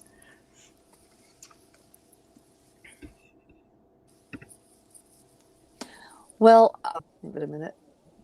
So I cannot take credit for writing this one. I did the illustrations Oh, for you the whole did. series, but this was Okay. written by Diana Mill. All the Sabbath, all the illustrations for these. Not write these ones. But I do have, let's see, I have a couple that I have on hand here. The Sabbats Almanac is one that I write for frequently. And there's some of these that I have articles in. This is the 21, I think, below, I don't even remember. I can't remember because we write these so far in advance. They're Oh, written yeah. like some of them 2 years ahead of when they come out, or a year ahead of when they come out. Right. So on this one, in the 2020 Sabbats Almanac, and you guys can pick, because they're not the same year, you can pick them up for like a song, get used copies. I've written all of the recipes in this one for every Sabbat. So like there were a ton. And at the time, going through all of that, trying to figure out what I could eat and what I couldn't eat. So I was really mindful about making sure there were substitutions for pretty much everything in here. So no matter who you are, you know, I I have some different recipes for, their baked goods, but I've got like, or, substitutions that you can make to make them dairy free or gluten free or, egg free or, Yeah.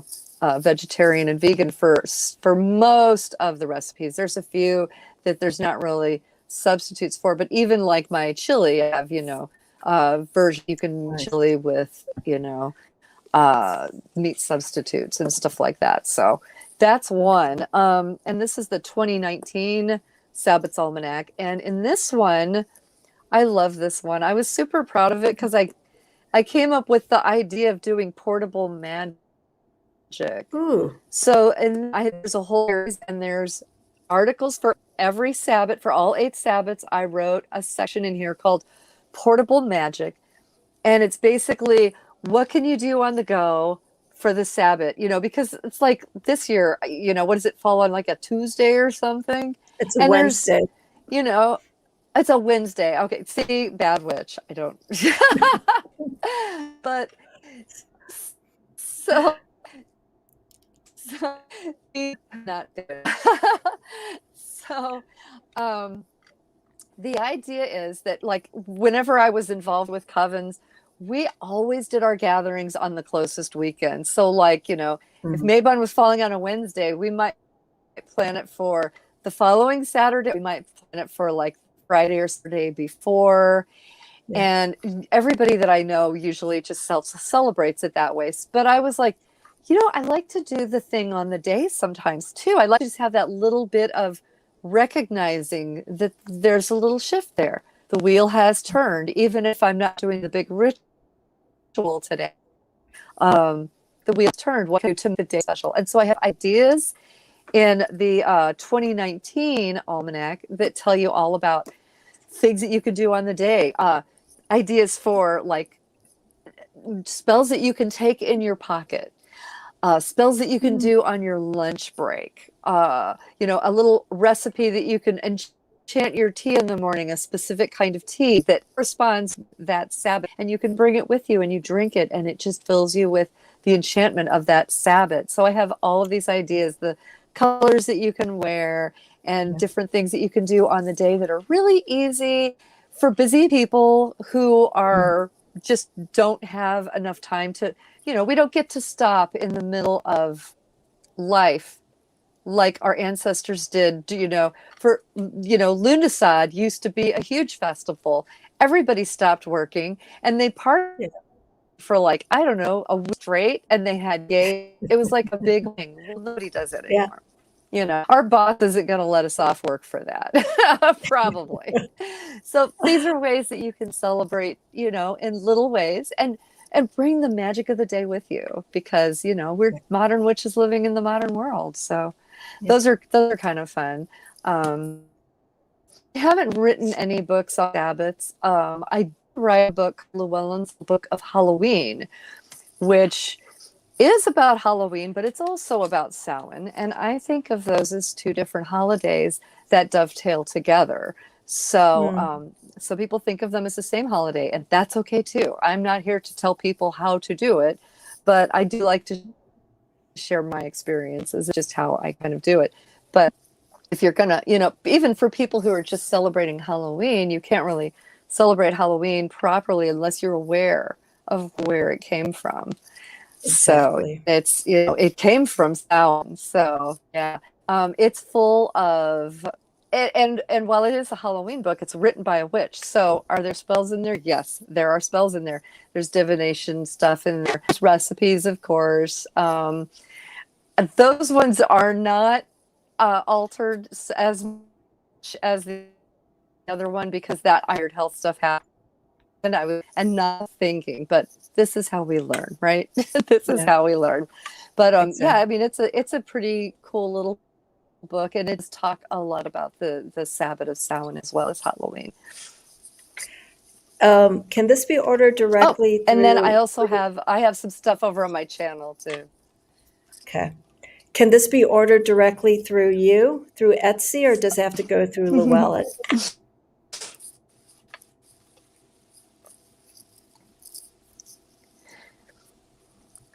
Sometimes I do have the books on my website. I'm currently out of the little book of Halloween. We had a huge run on them.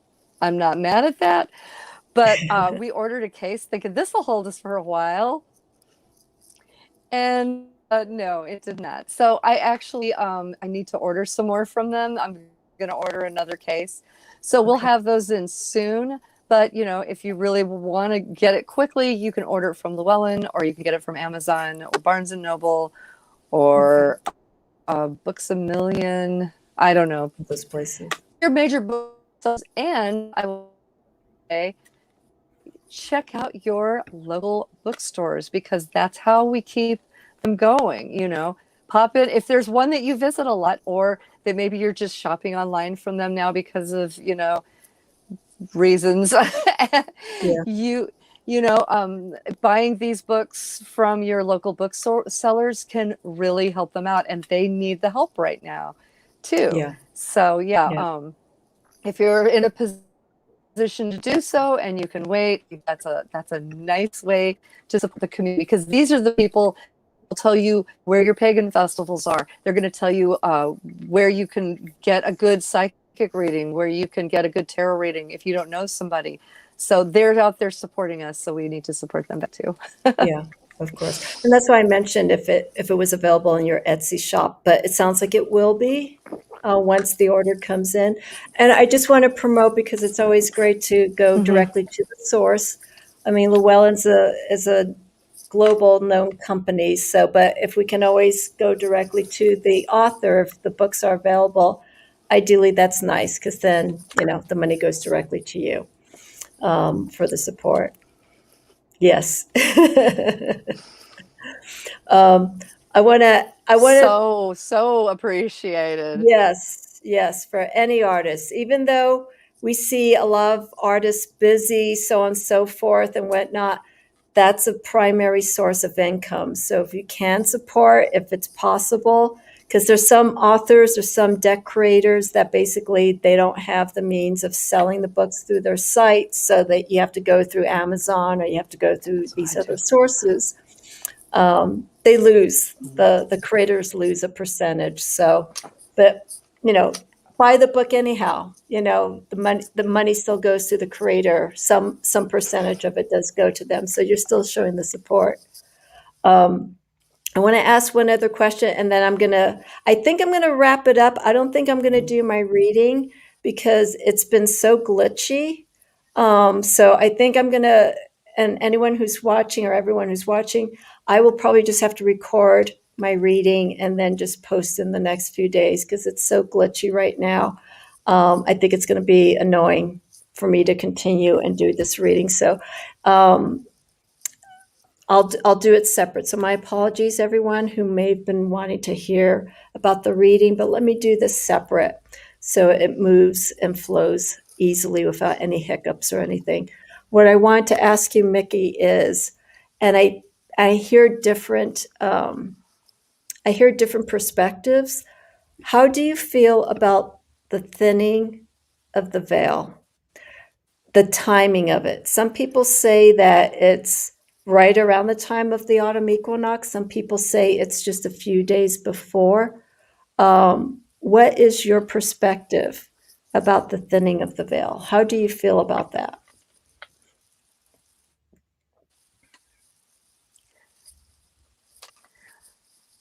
I have a different perspective now than I did before the pandemic.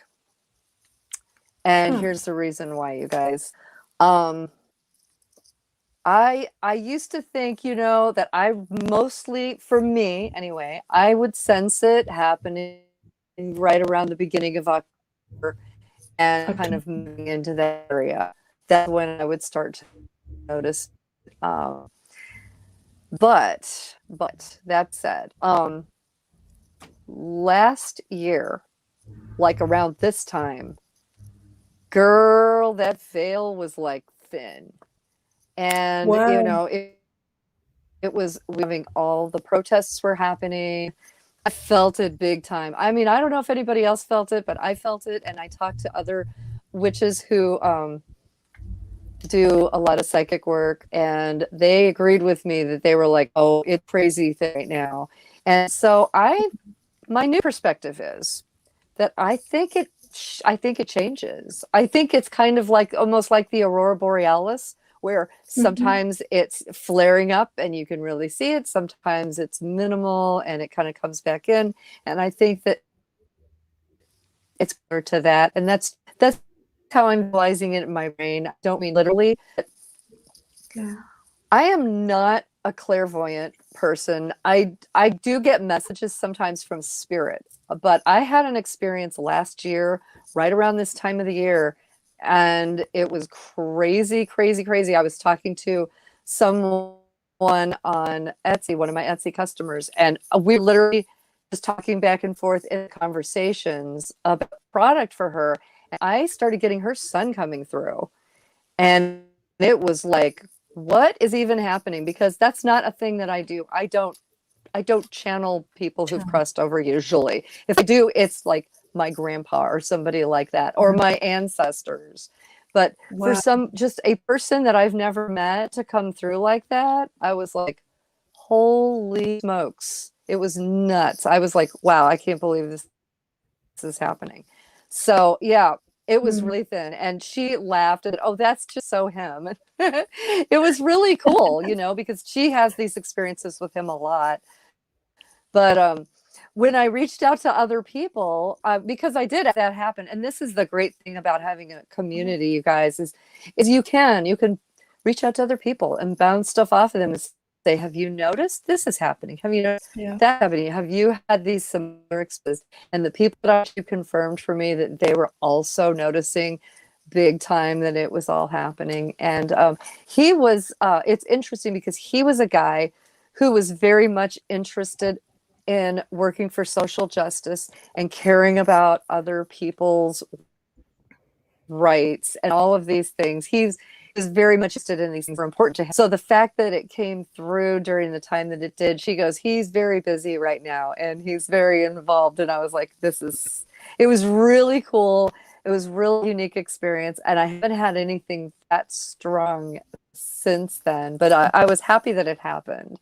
And he was lovely. And if he ever wants to come back and visit again, I would be happy to have him. So yeah, I do. I think it's different on different years. I think I've heard people even saying that they have felt it going into November and in sometimes even leaking over into December on some days and stuff. So I think it's a spectrum. I think it's kind of a nuanced spectrum.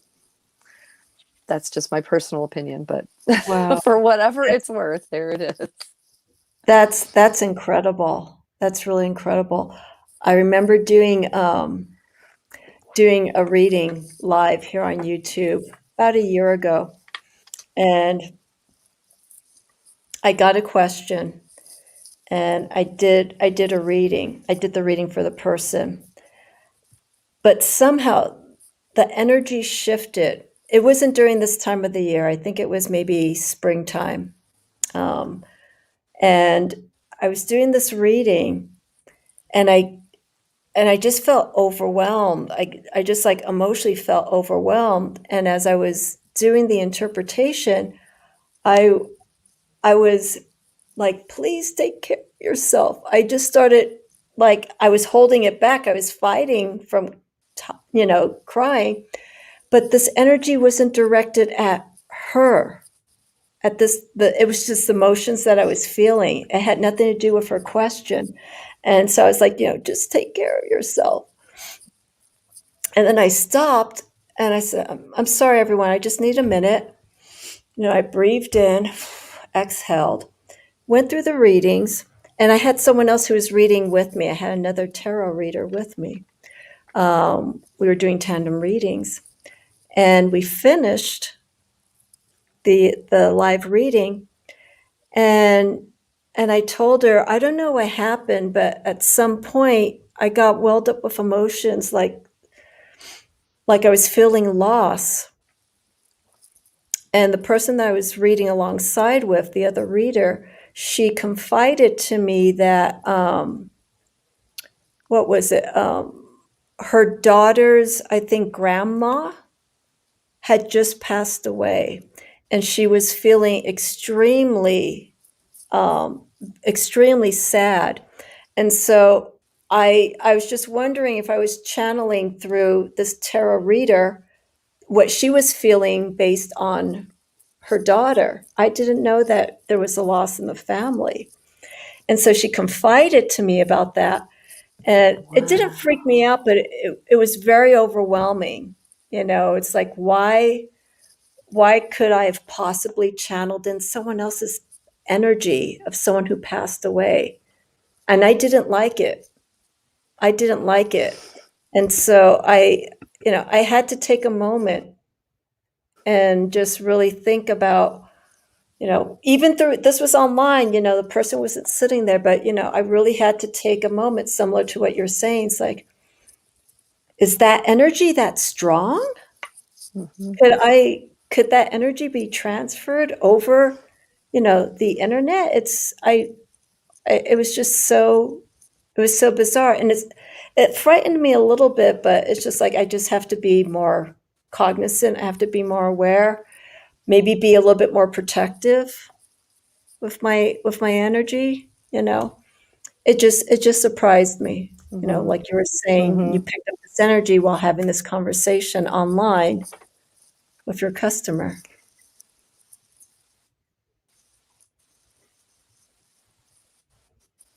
Right.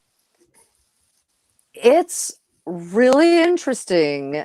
There is so much that can come across the internet. It's unbelievable. I've opened, emails from people who were angry and felt it like hit me like a brick before I even read their words. I've picked up all kinds of things coming across the internet. We think of it as that we're far away, but I mean, when you think about it, how it works, it kind of makes sense. It's Mhm. really it's really interesting. After the experience that I had, because it was something that I wasn't used to doing, um, I went and got my copy of Psychic Witch by Matt Oren, flipped through it. I'm like, what do I need to do now? Because my energy was just going, and I was like, this is, I need to shut this down. You know what I mean? So I did, went and flipped his and found the good grounding and centering and, you know, exercises. I have some that I do, but I was like, this is specifically for dealing with this kind of thing. So I went to his book and I was like, let me look that up. You know, he's got actually a lot of stuff in there. He's a good guy, and it's a great book for anybody who's a witch. And you know, I mean, I didn't write it, I didn't illustrate it. But it's a great book, and it's really got a lot of stuff in there. Could you Even type people it like, in? you know, you and I who've been doing this for a while. Yeah. He's got Psychic Witch. Oh, It's okay. really a good one. Yeah. It's the book that I wish I by had. Matt. Yeah. Okay.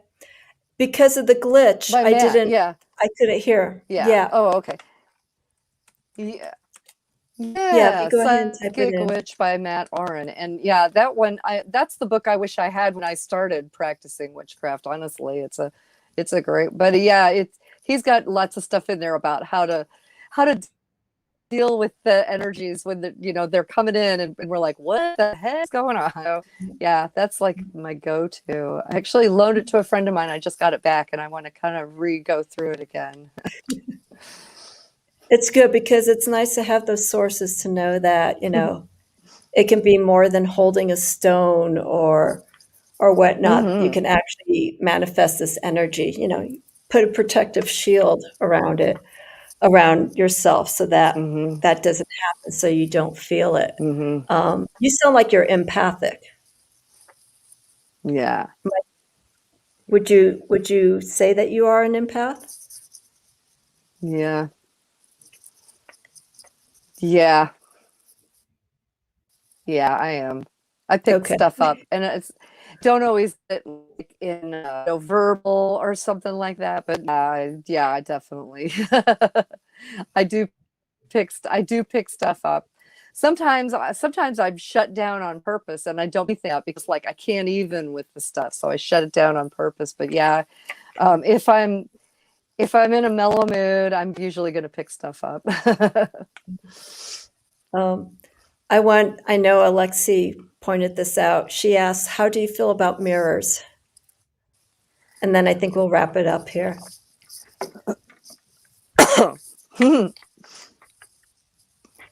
Alexi read my mind. I wrote a book about mirrors. Hang on.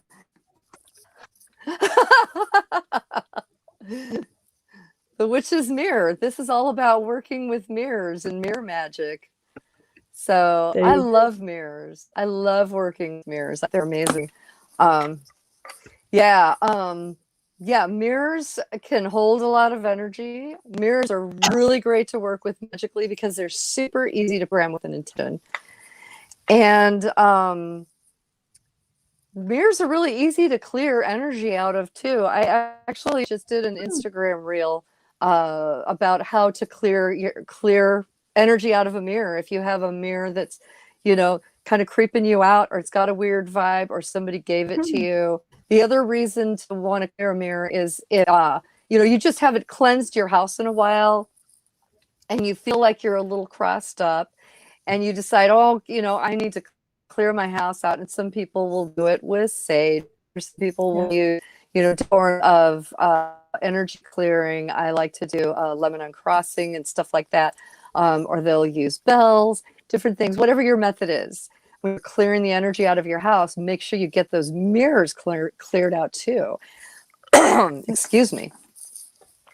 I personally like to use, I make an infusion out of herbs that are used for cleansing and clearing, you know, like, and I don't remember what they all are. I always have to look because my brain, she tries. But I use like lavender and garden sage and rosemary and all of these herbs that are good for clearing stuff out. I'll make an infusion out of that. And then I strain it through a coffee filter, you guys, so that there's no plant matter in there at all. And then I mix it with half that, half white vinegar. Pour it into a spray bottle, and now you have mirror purifier. You go through and hit all in your house, and it's going to clear all the vibes away so you can start fresh. But mirrors are really powerful for magic. I have worked with them for ages. It's one of the things that I started working with. How I was telling you when I first started practicing, I was born, I didn't have a lot of money. You know what? I had mirrors in my house, and I worked with mirrors because it just made sense to me. Because what do? They reflect, so they can double things. So if you're working like prosperity magic, get a mirror involved in that, and you're going to double your efforts. You can use a mirror for protection magic because it's going to bounce energy back. And again, if this all is just your intentions, just like herbs have different correspondences, and you can decide which one you're going to work with for which spell. It's the same, it's the same thing with mirrors. You can use them for different purposes. You just have to tell them what you want them to do. So they're great for protection. They're great for, bouncing energy back. They're good for multiplying, and they're really good for, like, self-healing, doing that where you're, looking in the mirror and, reaching into your inner child, or, reaching your subconscious mind. They're great for all those kinds of things. I love mirrors. I wrote a whole book. I only have two in my house. I have one that it's a detached mirror, but I used it on top of a dresser. And when I moved a while ago, I got rid of the dresser and I got a new dresser that has one that's built in. It's one of these older dressers where the mirror comes already attached. But nice. I don't have that connection to mirrors. I have respect that you use that as part of your practice, but I never even thought, because mirrors are a portal. I just like realized, I was like, wait a second, yeah, that's why mirrors are used in craft magic and stuff like that, because it can be used for scrying. But the mirror that's detached is actually, I'm looking up because it's right there. When you go up the stairs, and the mirror's right there. So you don't see all of you, but by the time you get to the top of the stairs, you only see part of you. You see half of it. So it's nothing that I would face on a daily basis. So I'm just curious, with that mirror being where it is, as I walk up the stairs, is there any energy there that I need to be aware of? Because I don't feel anything heavy, Mickie, in this house. I make sure when I moved into this house, it is cleansed. It was cleared out of any excess energy, whether it was good or any negativity or anything. I did this house, opened up all the doors, the closets, cleared it out, and I put in strong energy. I feel this house is very protective. But is it still possible? I guess I'm answering my own question, that the mirror can still bring in some energy from outside, even though I have it all protected. Is that possible?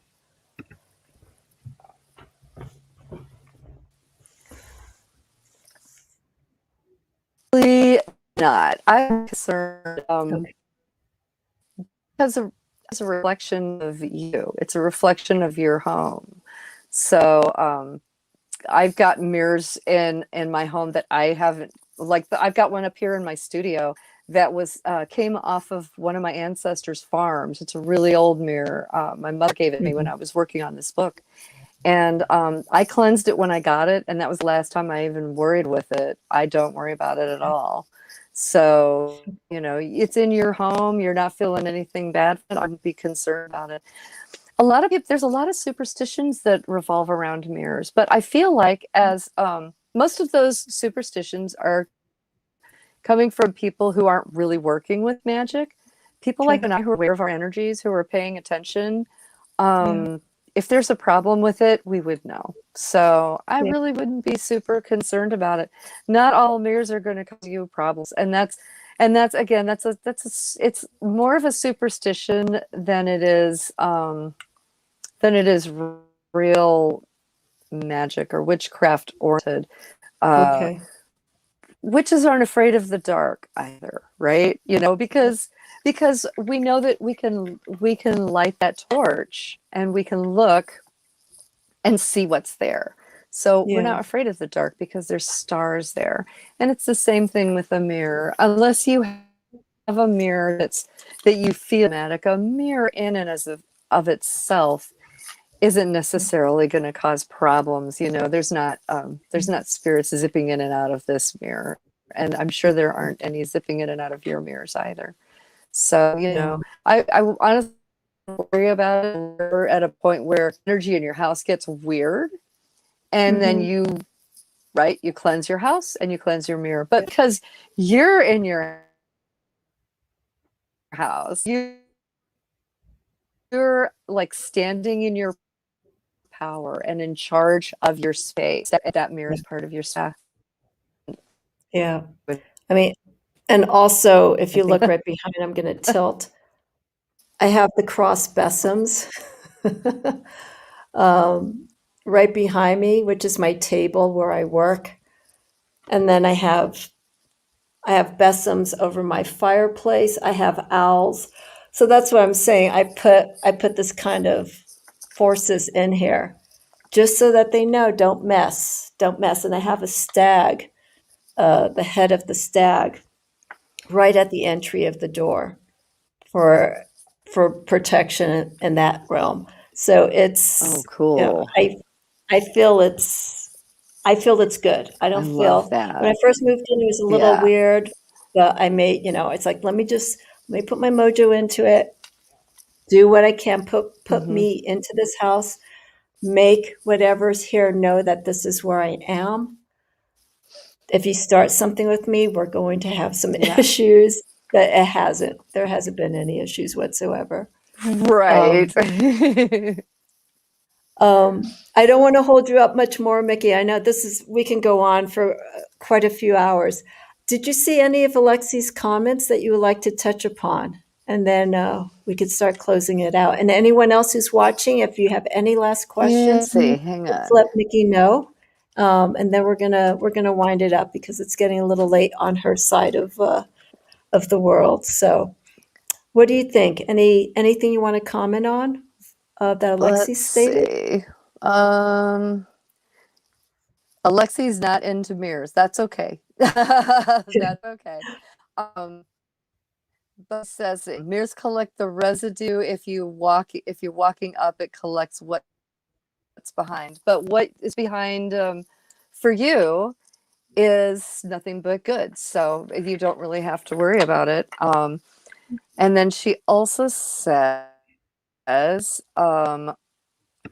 my daughter, while putting a mirror on the ground, and said, "It's not broken. Why is it tossed out?" And I said, "Because it's broken, lol." Okay, so I think that what you're meaning is something weird about the mirror. That's kind of funny. I kind of like that. That's clever. It's cute. Yeah. I mean, a mirror to work with magically, if I found it, lay it on the ground, I might not really use that, depending on how it felt. And again, you can sense it. But and I understand, Alexi. I know mirror can people out, but the truth is, you don't have to be afraid of them, and you can, if they really bother you, spend a little time with one, and again, maybe try the mirror purifier on it that I described. And you can find that on my Instagram. If you look up Instagram, and I kind of show how I did it and everything. And Mhm. that's in the mirror book too. But that's one that I just wanted to share with everybody, whether they have the book or not, because it's something everybody can use. Um, if you don't dig on mirrors, then definitely don't work with them magically, and that's okay. We all have different things that we do, that we like to work with, and things that we don't, and there's nothing wrong with that. So, Yeah. but yes, stand in your power with it, and yeah, don't feel like they're not allowed to get you. I promise.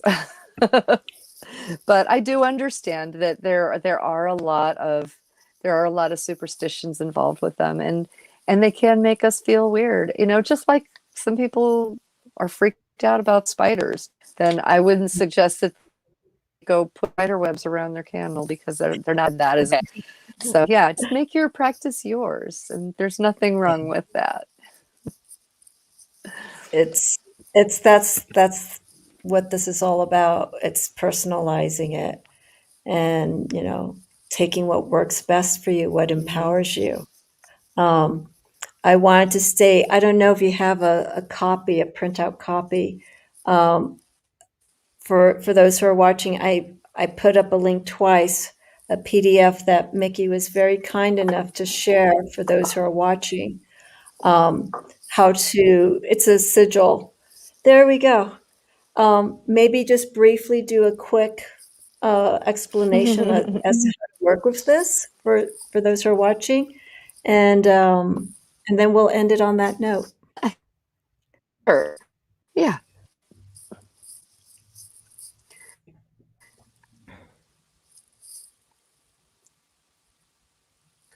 So this is my Mabon / Autumn Equinox sigil. Oh, if I could get it centered. There we go. Um, this is a gratitude jar that I made with it, and you guys can grab the link. It's down in the description, and it's free for you guys. I offered it on my channel. I did a video about me about 2 years ago. I think it was 2 years ago. It's funny because I actually looked at it this morning and I was like, my gosh, that was a long time ago, and I'm doing better videos now than I did then. But that's what we do, we grow. But this sigil, this one is on a gratitude jar. So the idea is you print it out, cut it out, pop it on there with just a glue stick. Explain it in the video. If you're not sure, go over to my channel and you can find, I've got lots of these printables. Honestly, I've got one for our friends actually on the hemisphere. I actually have an Ostara one too, you guys. So if you pop over to my channel, just look through my videos and you'll find the Ostara one. You can download this and just call it a Bilby. It's okay. But yeah, the idea is that you write down things as they come up for you through the year. Write down things that you're grateful, little things. It doesn't matter. If you wake up one morning and you just are feeling good, write it down and on a slip of paper and drop it into your gratitude jar. I can say this, I promise, gratitude jar. And then next Mabon, you can go and read them all. And it's just a really neat practice. It will remind you of things that you were grateful for that you totally even forgot about. You're like, oh my gosh, I forgot about this wonderful thing that happened, because maybe it was a hard year.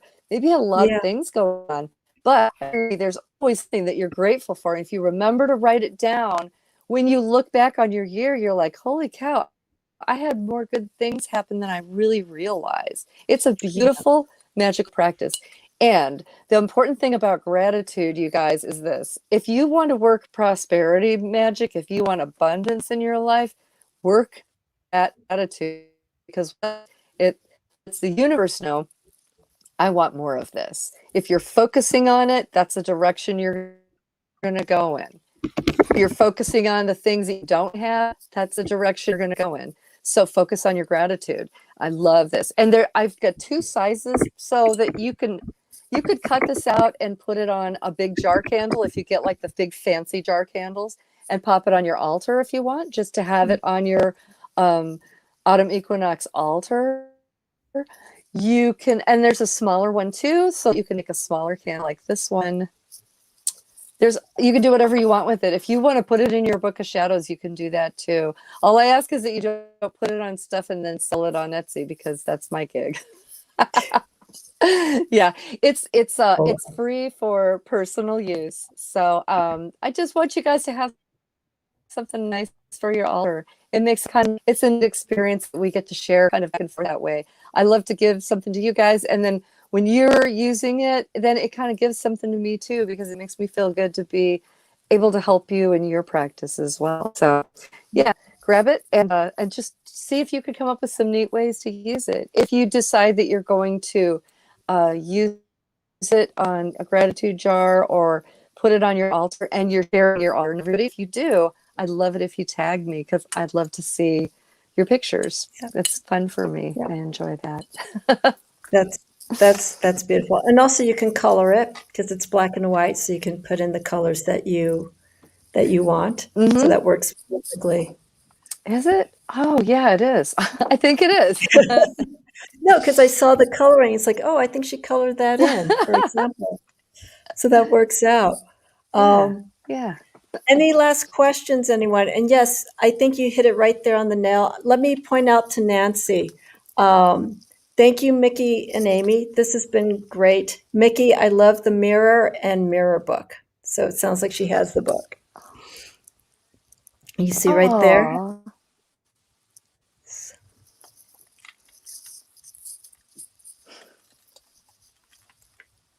Thank you, Nancy. Thank you so much. That means the world to me. I love that. Oh, really quick. Yeah.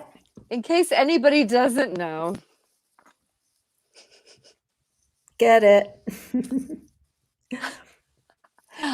I have a new book. This I did not write. Well, I'm covering my partner's name. That's not right. Deborah Blake wrote this, illustrated it, and this is full color illustrated. It's got like, seriously, hang on a second.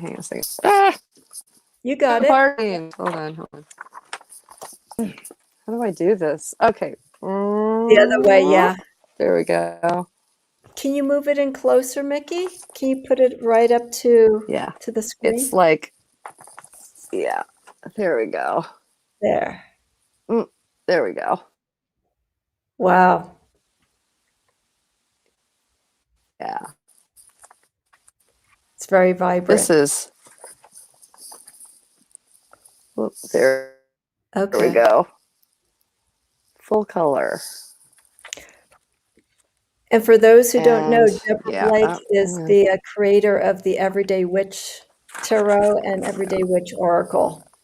So if you have those decks, this book could be a good reference if you enjoy working with her decks.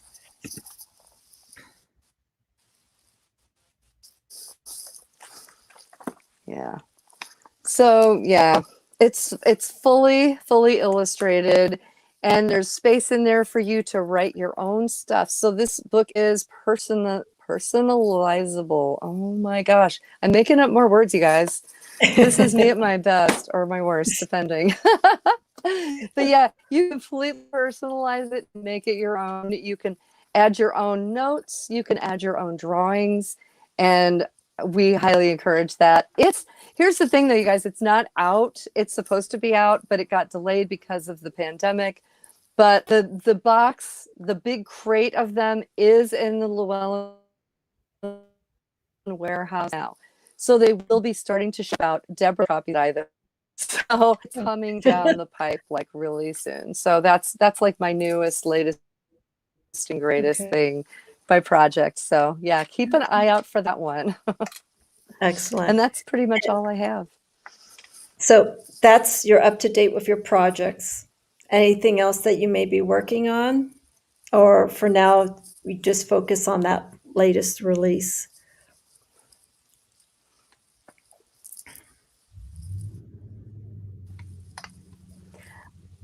Yes, I'm saying I'm working on this book, and I'm actually writing a new book.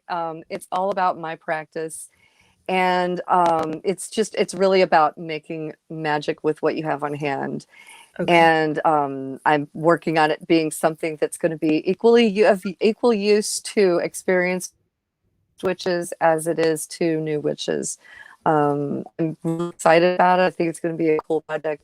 But I don't even have a proposal yet, so I can't tell you like the title or anything like that. I'm still working on it, but like a good chunk of it's written. It's on my computer, and I need to put it into the right format and revamp a couple things because I've kind of changed the focus on it a little bit, and hopefully we'll be seeing more out of that soon. But Okay. hold my feet to the fire on that, you guys, and keep asking me, where's that book, Mickie? We need patience nowadays when it comes to releasing products or having products released because of just delays and everything that's been going on. Um, I want to end it with Alexi's comment here. I've never met a witch I didn't like. I absolutely thank you both for your time. Thank you, Alexi. That's very kind of you. And Aww. and I want to Thank you, thank Alexi, Mickie. and thanks for all the good questions too. Yeah, appreciate the conversation. I know it's late, but I wanted to keep in line as we get ready for Mabon. Everyone, if you're wondering when Mabon is, it's Wednesday, September 22nd. So it's right in the middle of the week. I wanted to do this earlier because it is a weekday. And I think one thing I'm going to start practicing is I was reading that sometimes it is best to celebrate a few days before. And again, everyone's different. A few days before an actual Sabbath. So when the day of the Sabbath comes, you as an individual can do your intentions. You can focus on what you want to do on that day. So this actually works out very nicely for me to set this up on Sunday. And also we got the full moon in Pisces and the seasonal or the sun changing into Libra. So there's a lot going on this week. So I think this was a wonderful way to do it. And again, I apologize for not doing the reading. As many of you have been seeing, we've been having glitches. I will do the reading for Mabon, the Autumn Equinox. I'll record it and post it separately so that you can see how I feel the energy is going to be like for October, November, December. So that's how I do the readings, and I'll explain that in my own video. Any last words, Mickie?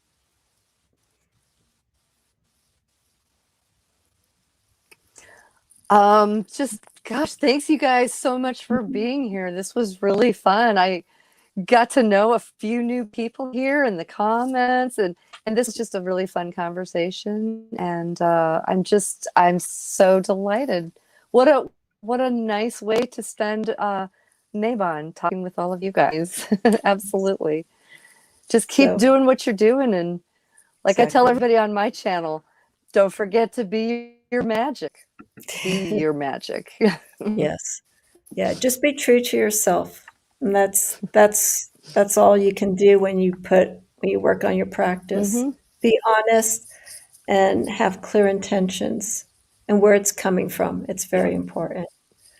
Um, okay, thank you everyone. Have a wonderful Mabon week. Mickie, don't hang up just yet. I'll close this and then we could just wrap up our conversation. I have Okay. Mystic Moon Monday tomorrow. I think around Thank you 5:30. so much for having me. You're welcome. And come in tomorrow for that. So we talk about the full moon in Pisces. And then I'll be doing, like I said, separate video for the Mabon uh, Autumn Equinox reading. I'll do that separate. Everyone, thank you so much. Thank you, Nancy. Thank you, Alexi. Thank you, everyone. Have a wonderful night. Phoenix Chibi, I believe.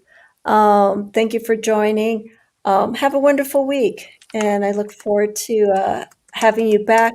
And Mickie, I hope you could come back again. Maybe we could do this in one of the next upcoming Sabbaths. So that would be wonderful.